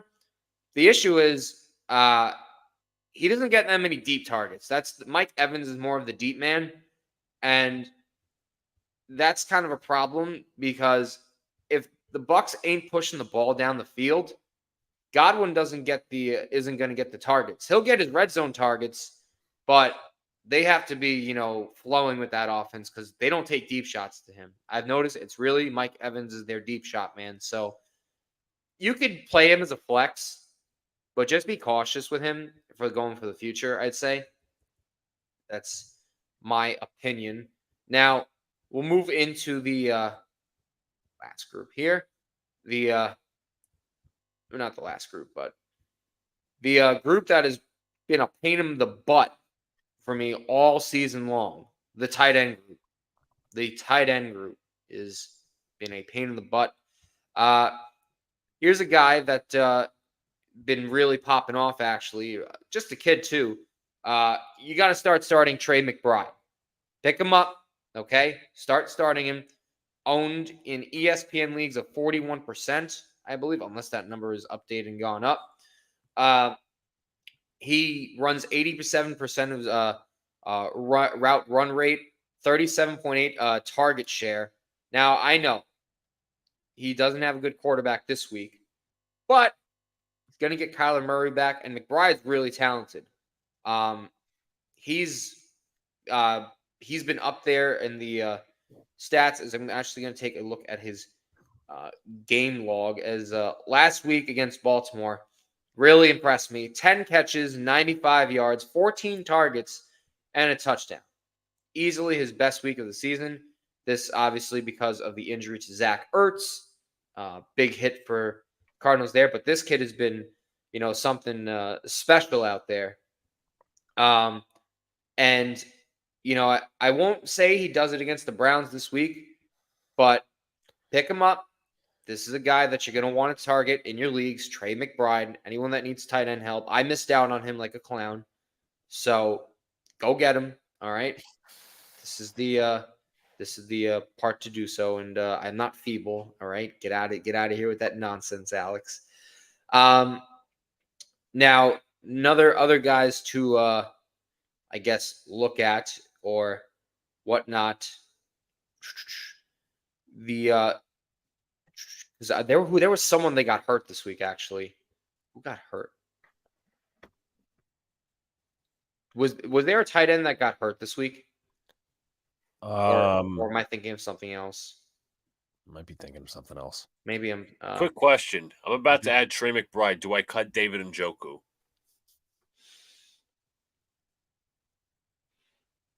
Now, Njoku had a good game. I wouldn't maybe. I think Trey McBride's got a better future. That's. I would say yeah. I would say so. Here's a guy that, and Alex might not like to hear this, that I'm not so more high on, Darren Waller. And it's not to say that I think he's awful, but the Giants just like He's also been IR'd. right. That's who I was thinking of, right? But Darren Waller, he's on the IR, but if you don't have more than one IR spot, he's someone that I wouldn't want to really use the rest of the season. Number one, because remember when Daniel Jones was like his quarterback, there wasn't really any monster games from him. Remember, he only has one touchdown on the season, so not really anything in the red zone going to him. But also, he's only had 3 games over 50 yards this year, which if you told me that at the start of the season, I don't think any of us would have thought that. And I'm pretty sure Alex would have been yelling at me if I said that. But it's true. This is the truth. Darren Waller, Daniel Jones coming back whenever Darren Waller is healthy has been pretty After the bye. right. Whenever they do line up on the field again together, I don't think it's going to be that good of a matchup necessarily, or something you want to be so high on, in my opinion. But anyone with any fantasy questions, you guys can ask away in the chat. I don't mind helping you out with your fantasy football teams. You guys want to ask too? I think I got everything clear for mine. I mean, I'm losing in most of my leagues this week because a lot of the teams are on buys. The Lions, the Niners. What's a good running back to pick up? Because technically, right now, you know what? I'm not going to say it because that would be a dead giveaway. What do you mean? Yeah. Oh, in my league. Never mind. Oh, all right. So John's got to do some investigating. Maybe, yeah. I mean, I was happy that Luca had the Titans defense this week and gave him a total of 0 points. Gave him a donut. Big fancy. Armin with an A-bomb from Ryan Poles on ESPN 100. Definitely there's a possibility Justin Fields plays against Carolina. Okay. Okay, that is so is the Tyson Bagent error done? We'll see. Right. Any other last minute questions before we go on to the I think we're ready for the betting. Alrighty, I'll wait. Also, the Miami Dolphins have not defeated a 500 or better team in 405 days. Fakers. Yeah, I got fooled there, I think I got fooled there. Ooh. I think I got fooled there. No, it's not. And it's not. Think you did. The fraud fin. The fraud fins. Yeah. So now it's on to the betting portion. Yes, sir. All right, Luca. We've been up and down the season, but for the majority, I'd say I've been doing good. For the most part on NFL, I think I've been doing good with like the spreads and the money lines for the most part. The last time I bet, I think on NFL, I want to say it wasn't last week. It was the week prior with the Lions when they got blistered by the Ravens. Mm-hmm. So I'd have to see what's up with that. Right. And you're right. All right. Some games that I really like for everyone to pay attention. Bet, and by the way, I use BetMGM. I know, Luca, what do you use again? DraftKings? I use BetUS. But I also mentioned, I brought this in our other chat, that their sneaky picks are Jets plus 3.5 and Giants like +1 or some shit. Mm-hmm. Okay. Well, here's I did have a pick in that Jets Chargers game for anyone that wanted to take my advice. It wasn't anything with the spread or money line. The total, you can get them at 39.5 right now. The totals moved down. I would say that's the last I would play it. I would take the under. just because I really still don't trust this offense with the Jets.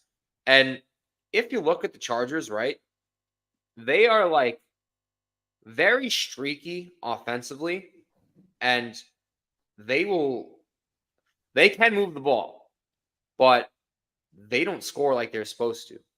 And I think also Brandon Staley in primetime has an awful record, if I'm not mistaken. So this is a game where I don't really trust either team. And when you're fading bad teams, it's usually their offense. So I'd say take the under there, hammer it if you can. Okay. Just because it is not something that I'm not really in favor of like betting for them. This is more of a fade pick, in my opinion. We got other ones here that I've noted or have written down. Another under I really like. I want to see if they move the total. No, it's been firm. Guys, the Browns Cardinals is still at 38. Why are you putting your thumbs down? Under. Oh, yeah. There we go. All right. I think everything's a shot against you. I didn't say it was a shot against me. I simply said I didn't know what you're doing. But anyway, Browns Cardinals, that total is at 38. Take the under, dude. They're starting who again? Clayton too. The Loon Tune. The Loon Tune, right? This ain't the Gus Bus. This is the Loon Tune, all right? Does anyone really think this Cardinals offense against the Browns defense is going to score more than 10 points? Are they going to put up a touchdown? Anyone think that? No. Let me not start Matt Prater. Let me do that in one of my leagues. Let me not start Matt Prater. Okay. Sure. And then the Browns offense hasn't been that good either, if I'm being honest. You know what? I made the biggest pain in the ass fucking mistake. I started the Steelers defense against Tennessee, which, you could say, oh, this is fine and well, whatever, right? Mm-hmm. I had the Browns as a reserve, and they're starting Loon Tune. By the way, I did place a wager last week. It was Browns Seahawks. I put the under, and it went over. It happens. It was barely over, I think. But that 38, I would take the under here. I just don't see the Browns scoring more than 30. I don't see that happening. I don't see either offense really flourishing, if I'm being 100% honest with y'all. We'll look at some of the other games around as well. Spread I really want to see if they moved it. You see, now I think, and we all agree according to the book, the Ravens are going to win this game. Mm-hmm. But I think the spread is way too high. It actually moved from it's moved up. So this actually helps more too. You can get the Seahawks at +6.5, which is, this isn't really a systems or a trends pick. These are more football picks. But I'd say this. I understand that it's kind of a disadvantage for Seahawks to travel cross country. But Pete Carroll, do we not understand, like, this dude has been still a really excellent coach. I don't think people realize that. He's under the radar. No, I mean, I think he's underrated in general. But anyone want to? I'm gonna look up one thing here because I don't think people realize how good Pete Carroll is. What's up, Jets with Smith? What up, man? What up? Anyone know Pete Carroll's record? As a head coach? Yes. Yeah, I'd have to look it up. All right. He was a head coach for the Jets. He was. For one season. One season. Of course. All right. How about this? I'll make it easier because I know he's coached in the league a long time. For longer a than while. we've been alive. Right. Anyone want to take a guess of his record from he was all right, you know what? I'll make this easier. He was 9-8 last year, 5-2 this year. Right? This dude just knows how to win games. And Jets mess, that was in 94. I know. Let that man go. He was 6-10 his first year. I know. But I'm not picking against Pete Carroll at 6.5. That's just crazy to me, in my opinion. I don't know why he's like that big of an underdog, if I'm being completely honest with everyone. Another, trying to see what else is out there. You know what's funny, actually? I picked the Panthers to win, and they're at a plus 110, but I just don't ever want to lay money on them, if I'm being honest. But another total pick, right? And this kind of has to do with my game preview. You can get the Bills Bengals over 50 and a half. I actually took them at 49, but 49 and a half, but it's jumped to 50 and a half now.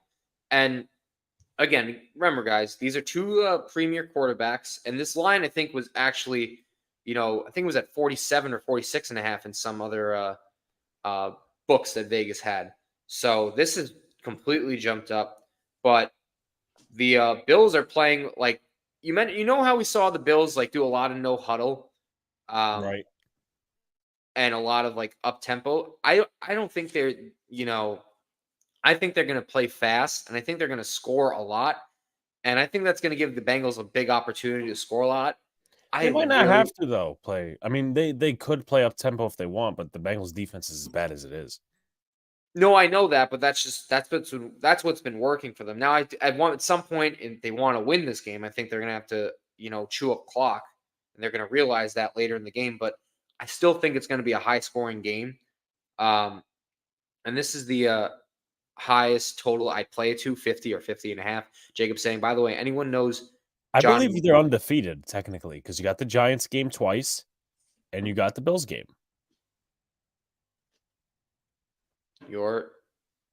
Yeah. I'm trying to think. Was there any other games that we streamed? As far as the Jets, no. No, because we didn't do the Cowboys. We didn't do New England. To think here. Hall of Fame game. Were you on with us or no? Yes. Okay, so that's a loss. But if that's regular season, you're 2-0. Yeah, right. Hall of Fame is Christian Darrisaw has been active today. That's like not. I don't know. But I think those are some of the better things out there in terms of the book. Except, because now I'm going to go to Prize Picks for today's board. You guys, remember for Prize Picks, you got to put 2 to 6 players down, or you could bet straight up with the on your apps for I wonder if there's any Saquon Barkley bets. What happened? So I wonder if there's any Saquon Barkley bets. Yeah, we could see what he's out today. Let's see his rushing yards. Where they put it for Barkley if they put him on. I'm gonna guess something like 77. Okay. Alex wants to know. Saquon's at 77 and a half. Holy hell. That was crazy how you just guessed that. According to Afram, I was the good luck charm for the Jets last stream. Well, that could be the case. Here's I think I'm gonna take the over in that. If I were to, like, I'm not gonna bet, but No, because the Raiders are a really bad run defense, and I don't know if Robert Spillane's gonna play. Or are they gonna stack the box and McDaniel Jones throw it?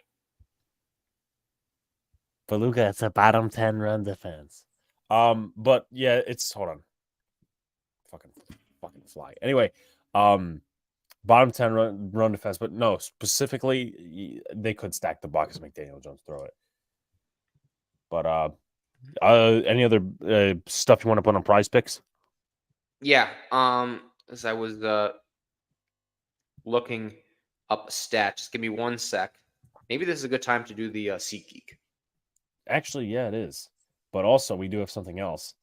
Let's pull this up because we have to put this in. All right, ready? Mm-hmm. On 3, 2, 1. But yeah, I might as well do the SeatGeek. We are sponsored by SeatGeek, folks. So if you're going to a ball game of any sort, you're going to a concert, you need parking passes for a tailgate. SeatGeek is your one-stop shop. $20 off your entire order with the promo code Big Blue in the Bronx. I just don't believe in it. I just don't believe. I don't believe in it. Are we on to prop bets yet or no? Just asking. Yeah, this is what. Well, this is the betting section. Yeah. Okay, so I gotta ask you, John. I'm looking for my prop bets today because I'm back to this. Falcons, Vikings. I know the Vikings aren't going to win, but I have a feeling that, as betting pros suggest, that TJ Hawkinson's gonna have over 4.5 receptions. Do you believe that? Because he is a safety blanket technically.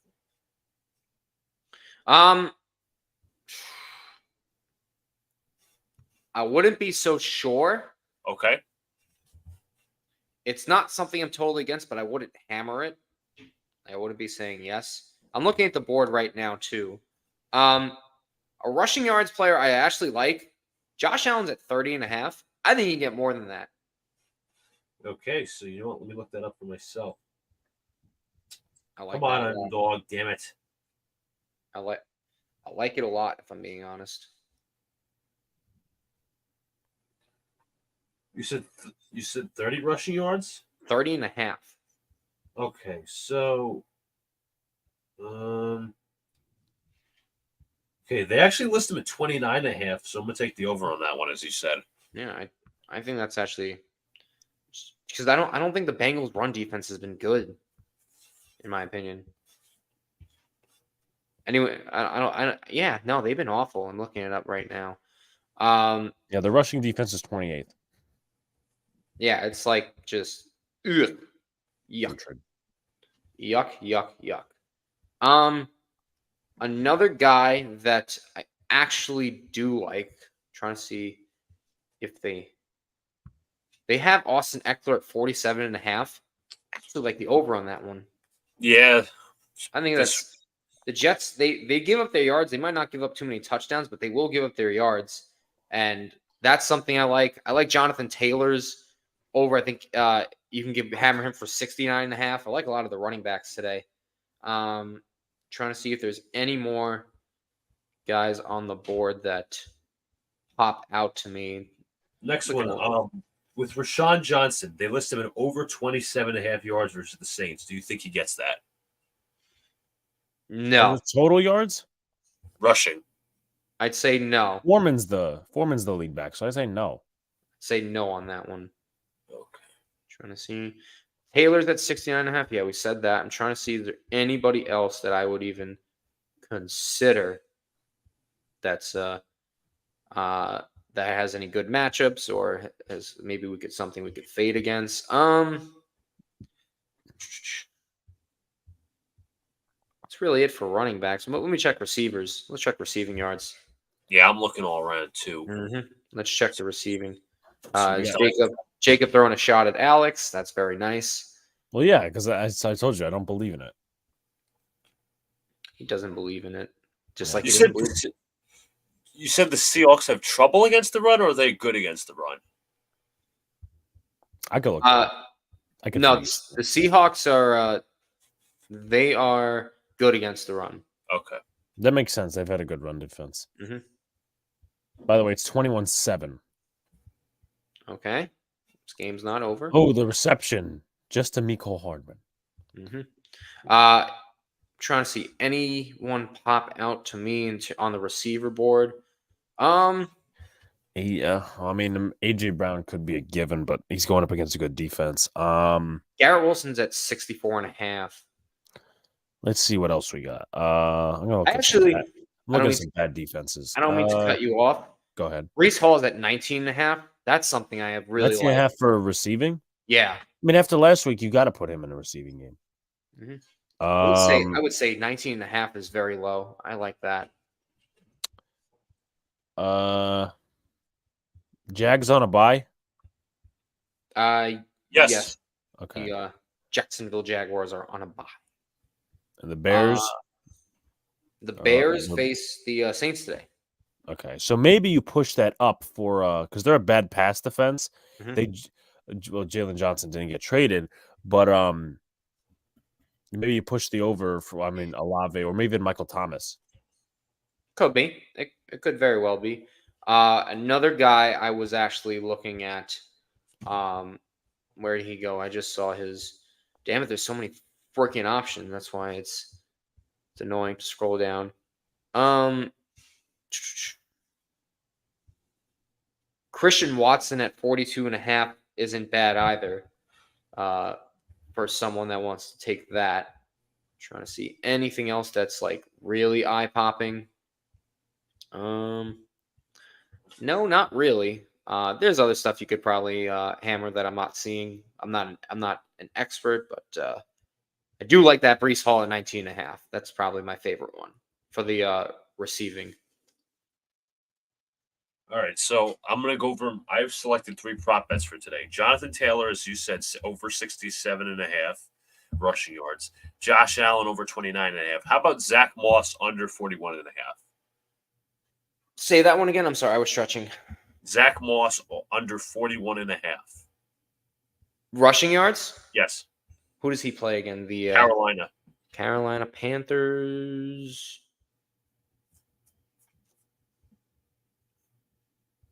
The only thing is Jonathan Taylor has been getting used more. I would say I would take the under on that. That's what I'm doing. I don't like that. It's kind of a split backfield.